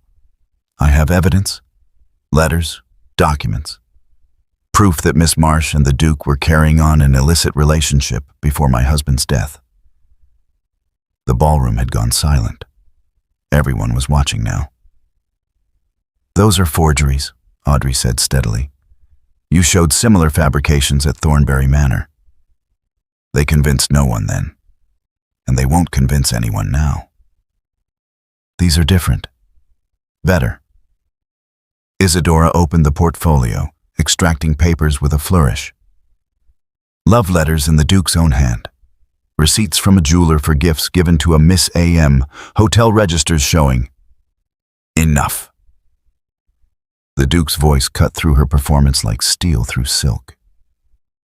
He had crossed the ballroom without Audrey noticing, and now he stood beside her, his presence radiating controlled fury. He didn't even glance at the papers in Isadora's hands. "Lady Vance, you have made a career out of deception. You deceived your husband into believing you cared for him. You deceived his daughter into thinking she had any place in your affections. And now you attempt to deceive London society with elaborate forgeries." "These are not forgeries," Isadora hissed. "I have witnesses. People who saw you together before. You have nothing but lies." The Duke's voice remained level, but carried through the silent ballroom. "And I have had enough of watching you attempt to destroy a woman whose only crime was inheriting something you wanted." He turned to face the assembled crowd, making no effort to lower his voice. "Miss Marsh is under my protection, not because of any impropriety, but because her father's will placed into her possession an artifact that carries with it specific legal obligations for my family. These obligations have existed for 2 centuries. They are documented, verified, and entirely above reproach. Legal obligations don't require her to live in your household," someone called out. "No," the Duke agreed, "but honor does. My ancestor gave his word that the bearer of the Cavendish locket would be protected, not merely defended in a court of law, but sheltered, provided for, kept safe from exactly the sort of persecution Lady Vance has subjected Miss Marsh to." He turned back to Isadora, his gray eyes like winter storms. "You want to question Miss Marsh's integrity? Then you question mine. Because I have examined her character these past weeks more closely than I have examined anyone's in 5 years. And I have found her to be everything you are not. Honest, courageous, dignified in the face of cruelty. She has endured your vindictiveness with more grace than you deserve." Isadora's face had gone white, then red. "You would defend her? After everything? After what your brother was a thief and a liar who got exactly what he deserved." The Duke's voice dropped to something deadly quiet. "And you are no different. You married a dying man to position yourself for revenge against me. You stole his daughter's inheritance. And now you stand here, in front of London's finest, peddling obvious forgeries because you cannot bear that your scheme failed." He offered Audrey his arm, a gesture of such clear public support that gasps rippled through the crowd. "Anyone who questions Miss Marsh's integrity questions mine," he said clearly. "And anyone who continues to spread Lady Vance's lies will answer to me personally. Is that understood?" Silence. Then the Duchess of Richmond began to clap, slow and deliberate. Others joined her, first a few, then dozens, until the ballroom rang with applause. Isadora stood frozen, her portfolio of forgeries clutched uselessly in her hands, her revenge crumbling around her. The Duke guided Audrey toward the exit, the crowd parting for them like water. But at the doorway, Audrey stopped. "Thank you," she whispered. His hand tightened on her arm. "I should have done it weeks ago. I should never have let her terrorize you. You did it when it mattered most." He looked down at her, and for a moment, in his eyes, she saw not duty or obligation, but something far more dangerous. Something that looked almost like... Then his expression shuddered. "Let's go home." Home. He'd called Ravenswood home, for both of them. It was the closest he'd come to admitting that this arrangement, this protection, had become something neither of them had intended. Something that defied the careful boundaries he'd drawn. But as they stepped into the cold London night, Audrey wondered how long those boundaries could hold against the truth they were both beginning to feel. The proposal came 1 week after the Duchess of Richmond's ball. Audrey was in the archives, as she had been most mornings since their return to Ravenswood. The research had become less about understanding the locket's history and more about having a refuge, a place where she could think without the Duke's careful distance driving her slowly mad. Since London, he had been unfailingly polite, unfailingly proper. He joined her for dinner each evening, discussed their findings with intellectual detachment, treated her with the exact courtesy one would show a respected ward. Never too close, never too warm. It was killing her by inches. She had just discovered a letter from Eleanor Marsh to the third Duke, written after she'd returned safely to her husband, when Grimshaw appeared in the doorway. "His Grace requests your presence in the library, Miss Marsh." Something in the butler's tone made her stomach tighten. This wasn't their usual morning meeting. This felt formal, final.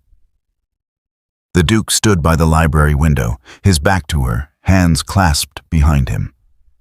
On the desk between them lay a sheaf of legal documents. "You asked to see me?" Audrey said, her voice steadier than she felt. He turned, and she was struck by how tired he looked, as though he hadn't slept in days. "Yes. Please sit." She remained standing. "I prefer not to." A muscle in his jaw ticked, but he nodded. "Very well. I'll be direct. I've been consulting with my solicitors regarding your situation. The wardship has effectively silenced the scandal, but it's a temporary solution. Eventually, society will expect some resolution to our arrangement." "Resolution?" Audrey repeated carefully. "Yes. You cannot remain my ward indefinitely. It's irregular, and it leaves you vulnerable." He moved to the desk, resting his hand on the documents. "I've considered every option, and there's only one that provides you with permanent security and unassailable social standing." Her heart began to race. "Which is?" "Marriage." He said it clinically, as though discussing a business merger.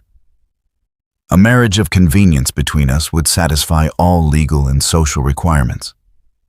You would become the Duchess of Cavendish, with all the protection and status that entails. Your reputation would be beyond question. Your future would be secure." The words she'd been half hoping, half dreading to hear for weeks, but delivered with all the warmth of a contract negotiation. "A marriage of convenience," she said slowly. "Yes, we're compatible intellectually. We share interests. We manage well enough in each other's company." He was reciting points as though from a list he'd memorized. "I would ensure you had complete independence, your own household budget, freedom to pursue your interests, separate chambers if you preferred. The arrangement would be entirely on your terms. Everything except love. He flinched. Love is not a prerequisite for a successful marriage. Respect, compatibility, shared purpose, these are far more reliable foundations. For you, perhaps? Audrey felt something breaking inside her, something she'd been holding together through sheer will. But not for me. Audrey, her name finally, without the formal address. You're being unrealistic. Love is what destroyed me before, what made me blind and foolish and vulnerable. I'm offering you something far more valuable, security without the risk of heartbreak. You're offering me a cage. She moved closer to the desk, her hands trembling. A gilded, respectable cage, where I'd spend the rest of my life watching you keep me at arm's length, treating me with polite distance while we both pretend that this is enough. It could be enough, he insisted. Given time, affection could develop. Partnership. Something stable and lasting. Something safe, she said bitterly. Something that asks nothing of you emotionally. Where you can hide behind duty and obligation and never risk feeling anything real again. That's not fair. Isn't it? She picked up the marriage contract, scanning the meticulously detailed terms. Everything was there. Settlements, allowances, provisions for children should they occur, all laid out with legal precision. Everything except the one thing that mattered. Tell me, Ronan, in all these pages of contracts and clauses, where is the part about loving me, about wanting me as more than a solution to a social problem? I'm trying to protect you. I don't want to be protected. The words burst out of her, louder than she'd intended. I don't want to be sheltered and secured and managed like one of your investments.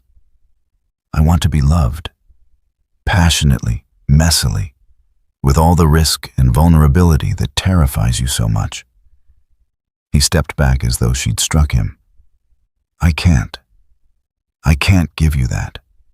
The cost of what? Of trusting someone? Of letting yourself feel something beyond duty? She set down the contract with shaking hands. Your sister was right about Catherine and Marcus.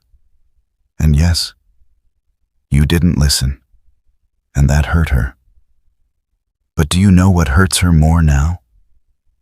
That you've let their betrayal turn you into this? A man so afraid of being hurt again that he'd rather feel nothing at all. You know nothing about my sister. I know she loved you enough to warn you. And I know she'd be heartbroken to see you using her absence as another reason to keep everyone at a distance. Audrey moved around the desk, close enough now to see the pain in his eyes. I know because I would be heartbroken too, if the man I loved chose safety over happiness, chose fear over faith. The man you... He stopped, his breath catching. Audrey, don't. Don't what? Don't love you? She laughed, the sound cracking. Too late. I've been falling in love with you for weeks. Every time you got lost in the archives, forgetting to be cold and distant. Every time you defended me without thinking about the cost to yourself. Every time you looked at me like I was more than an obligation. And then forced yourself to look away. This is exactly why we should marry, he said desperately. You have feelings for me. I have regard for you. We could build something. No. The word was quiet but absolute.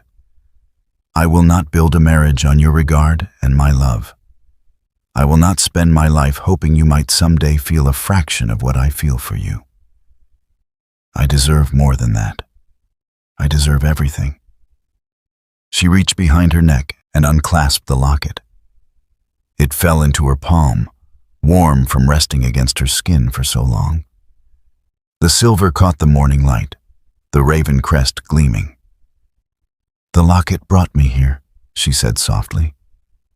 "It gave me shelter when I had none, protection when I needed it most.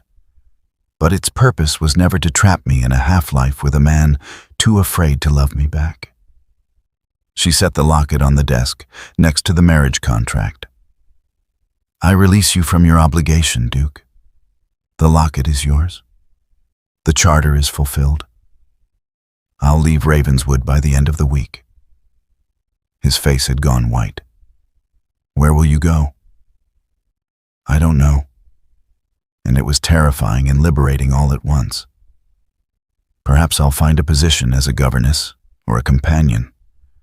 Or perhaps I'll use the skills I've learned in your archives to offer my services as a researcher. I'll manage. I'm stronger than I was when I arrived here." "Audrey, you're being rash. You have no money, no connections." "I have myself." She met his eyes, letting him see the determination in hers. "And I'd rather face an uncertain future alone than a certain future in a marriage where only one of us is willing to risk everything. I'm offering you everything I can give. Then it's not enough." The words hung between them, brutal in their honesty. "I love you, Ronan. I love your brilliance and your wounded honor, and the way you pretend not to care while caring desperately about everything. I love how you've tried so hard to keep your distance and failed a little more each day. I even love your stubbornness, though right now, it's breaking my heart." Tears were streaming down her face now, but she didn't wipe them away.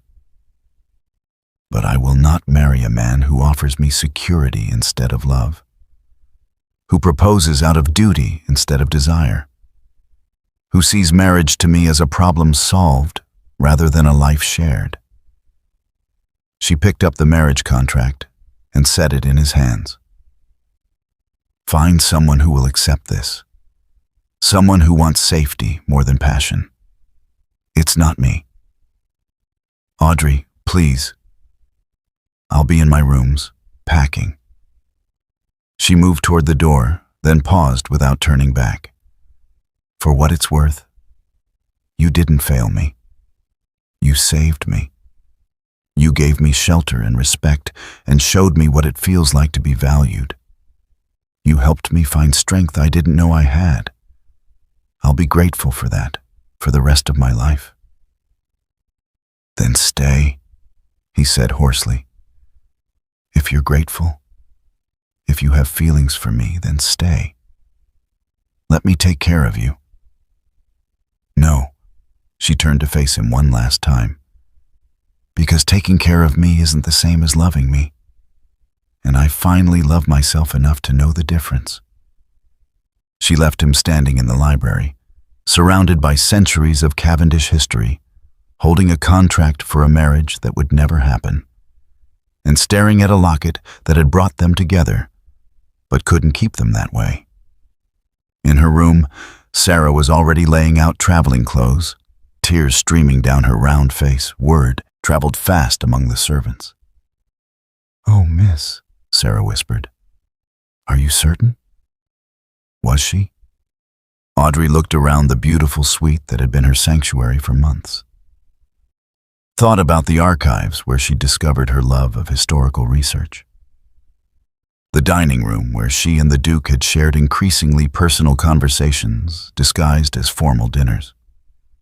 The library where he defended her honor with a passion that belied his claims of emotional detachment. She was leaving behind safety, status, and the man she loved. But she was choosing herself, her worth, her right to be loved fully instead of protected carefully. "Yes," she said, and meant it. "I'm certain." She had been Eleanor Marsh's heir in more ways than one. Both women had sought sanctuary at Ravenswood. Both had been protected by Dukes of Cavendish. But Eleanor had eventually returned to a husband who loved her, to a life of mutual devotion. Audrey would not settle for less, even if it meant walking away from everything, even if it shattered her heart in the process. Audrey's trunks were packed and waiting by the door when the Duke burst into her room without knocking. She turned from the window where she'd been taking one last look at the frost-covered gardens, startled by the violence of his entrance. He stood in the doorway, breathing hard, his cravat askew and his hair disheveled as though he'd been running his hands through it repeatedly. "You can't leave," he said. "Your Grace, this is highly improper. To hell with propriety." He crossed the room in 3 strides, stopping just short of touching her. "You can't leave because I won't let you. Because I'm a damned fool who's been lying to himself for weeks. Because everything you said in the library was true, and I can't let you walk out of my life without telling you that." Audrey's heart stuttered. "Ronan, I love you." The words came out rough, desperate. "God help me. I've been in love with you since that night in the tower when you stumbled and I caught you.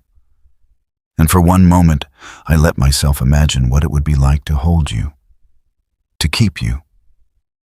Not because of some ancient charter, but because I wanted to." She couldn't breathe, couldn't speak.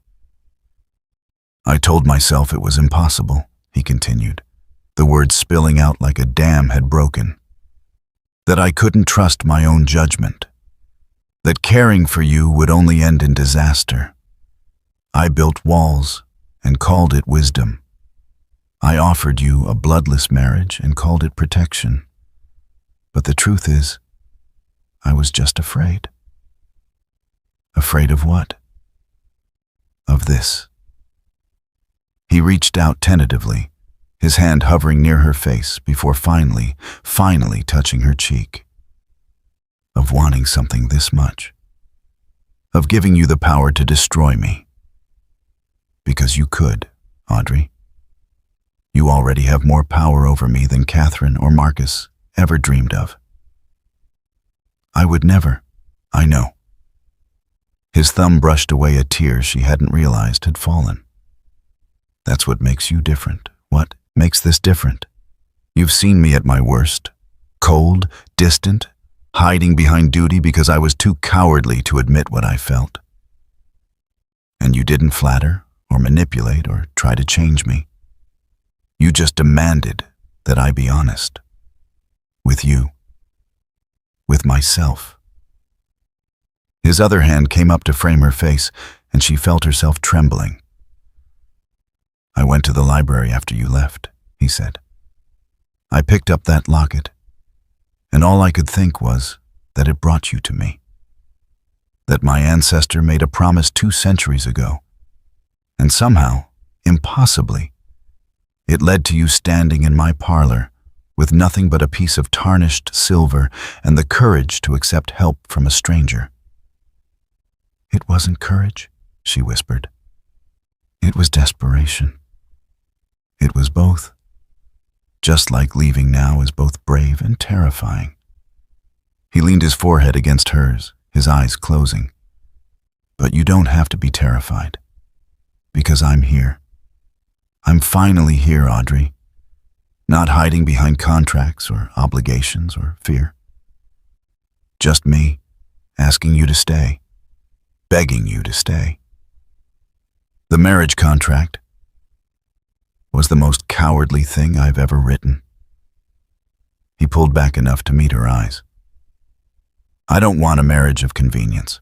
I don't want separate chambers and careful distance and a partnership built on compatibility. I want chaos.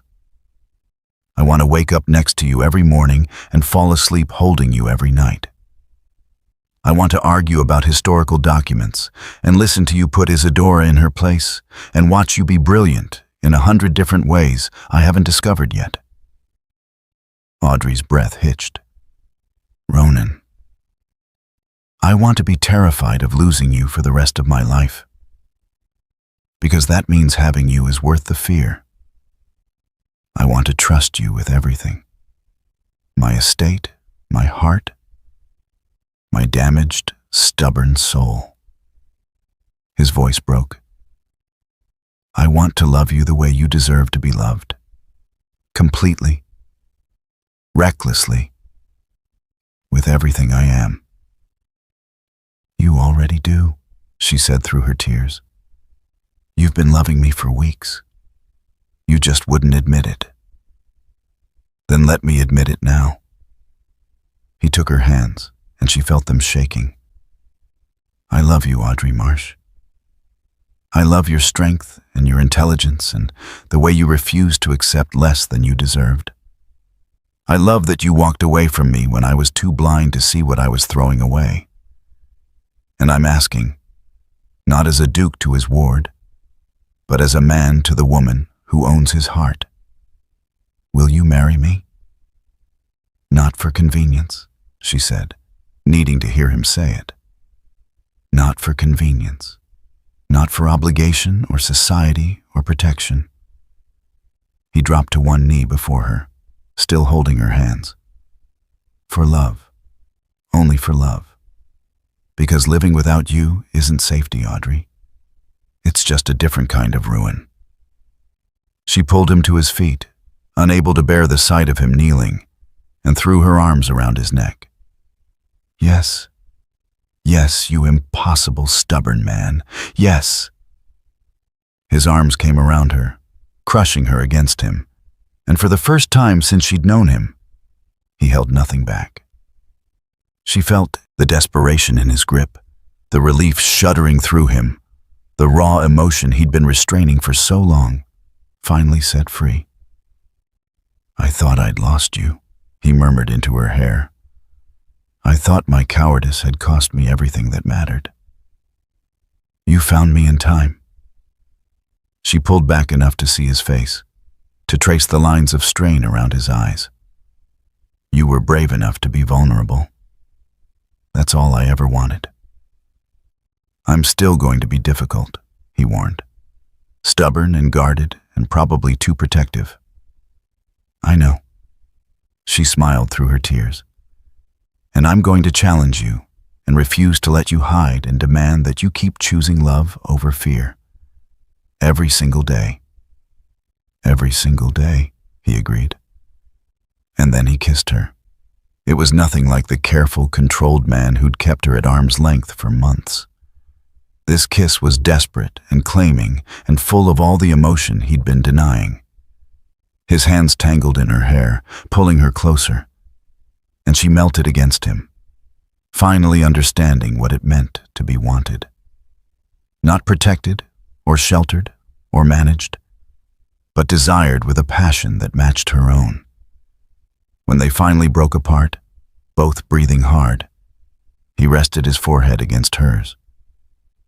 I need to do this properly, he said. The locket. It should be yours.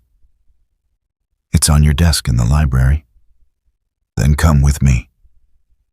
He took her hand and led her through the corridors of Ravenswood, past startled servants who couldn't quite hide their smiles.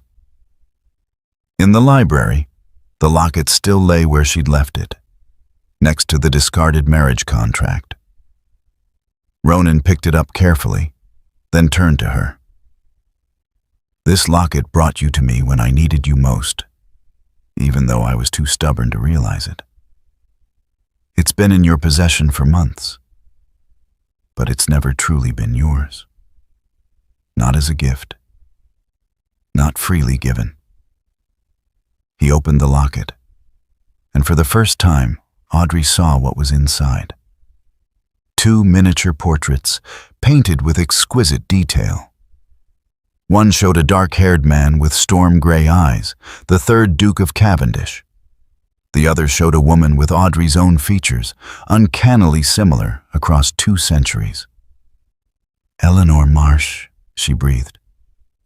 My ancestor loved her, Ronan said quietly. The letters make it clear, once you know to look for it. He gave her sanctuary, yes, but he also gave her his heart. She returned to her husband because duty required it, but she left this locket with him. A promise that some loves transcend time and obligation. He placed the locket in Audrey's palm, then closed her fingers around it. I give this to you freely, not because a charter requires it, but because you are my Eleanor, the woman who came to me seeking shelter and gave me a reason to live again. He brought her closed fist to his lips. Wear it. Remember that you were brave enough to demand love from a man who'd forgotten how to give it. And you were brave enough to learn again, she said softly.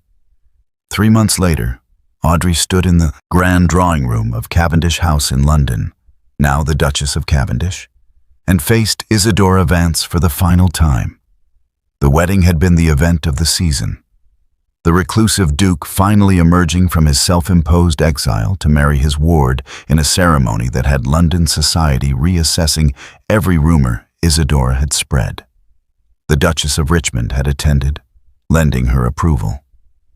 Charlotte, Ronan's sister, had returned after 5 years of estrangement, reconciled with her brother and embracing Audrey as family.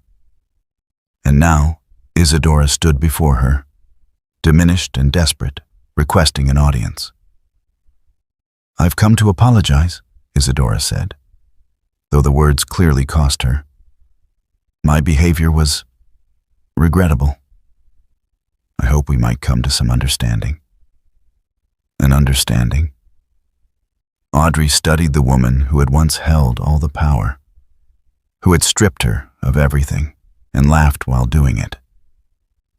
You tried to destroy me, Isadora, multiple times. You forged letters, spread vicious lies, attempted to ruin both my reputation and the Duke's. And now you want understanding? I was angry about Marcus. You were cruel, Audrey interrupted quietly. To me, to my father in his final months, though I doubt he ever saw it. To anyone who stood between you and your revenge. Isadora's composure cracked. I lost everything because of him, because of Cavendish.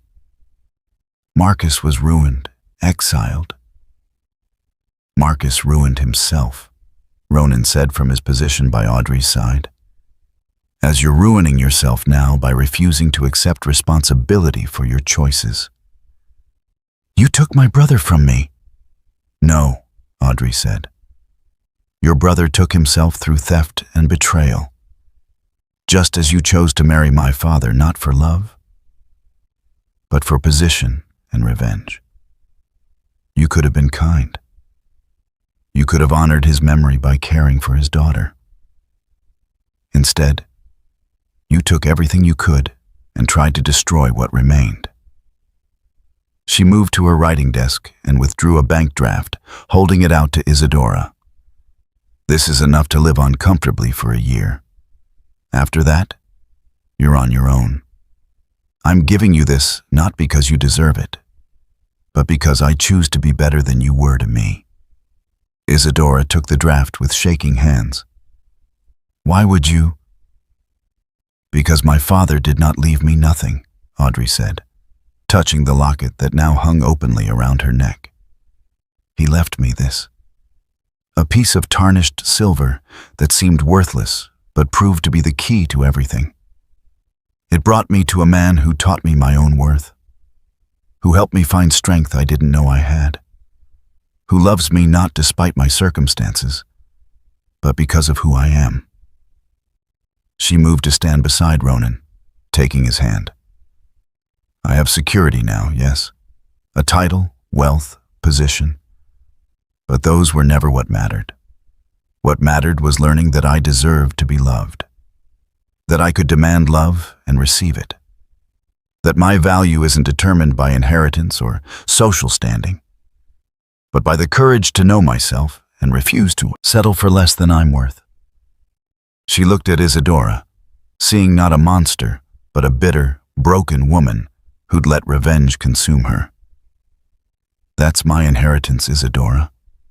Not the estate you stole or the fortune you claimed, but the locket that led me to my destiny, and the strength to seize it when it came. She squeezed Ronan's hand. I hope someday you find something worth more to you than vengeance. But that's your journey, not mine. Now please go. And don't return. After Isadora left, Ronan pulled Audrey into his arms. You were magnificent, he murmured. I was honest. She looked up at him, this man who'd learned to love again because she'd demanded it. Strange how much easier that becomes when you finally love yourself. Not so strange. He kissed her forehead, then her nose, then her lips. You taught me that. That self-knowledge is its own kind of inheritance, more valuable than estates or titles or ancient names. Our children will inherit all of it, Audrey said. The estate, the title, and hopefully the knowledge that love is always worth the risk. Our children. His eyes softened. I like the sound of that. So do I, Your Grace. She smiled, touching the locket one more time. Thank you, Eleanor Marsh, wherever you are, for being brave enough to seek sanctuary, for leaving this gift behind, for starting a story that found its ending 200 years later. Outside, London continued its relentless pace. But inside Cavendish House, two people who'd found each other through ancient promises and modern courage stood together, ready to write the next chapter of their shared history. The locket had fulfilled its purpose, but its true magic was never in the protection it granted or the charter it represented. It was in bringing two wounded souls together and giving them the chance to heal each other, to choose love over fear, to become more than they'd ever thought possible. That was Audrey's real inheritance, and it was worth more than all the estates in England. My sweet family, if Audrey's journey touched your heart, if you felt her pain when Isadora took everything, if you cheered when she demanded love instead of accepting protection, then I'm begging you, don't keep this story to yourself. There's a woman in your life right now who needs to hear that she deserves everything. Share this video with her. Subscribe so you never miss another story of women finding their power. And comment below telling me, what would you have done in Audrey's position? Would you have walked away like she did, or accepted the Duke's loveless proposal? I read every single comment, and your stories inspire the tales I bring you next. You're not just viewers, you're my family, and family shows up for each other. So please, show up now. Like, subscribe, share, and comment. Let's prove that stories about strong women who know their worth will always matter. I'll see you in the next tale, my beautiful family. Until then, remember, you deserve to be loved, not just protected. At the end of this video, you'll see a suggestion for another powerful story from our channel. Click it and let yourself be surprised by even more unforgettable emotions with love. The Victorian Royal Stories team.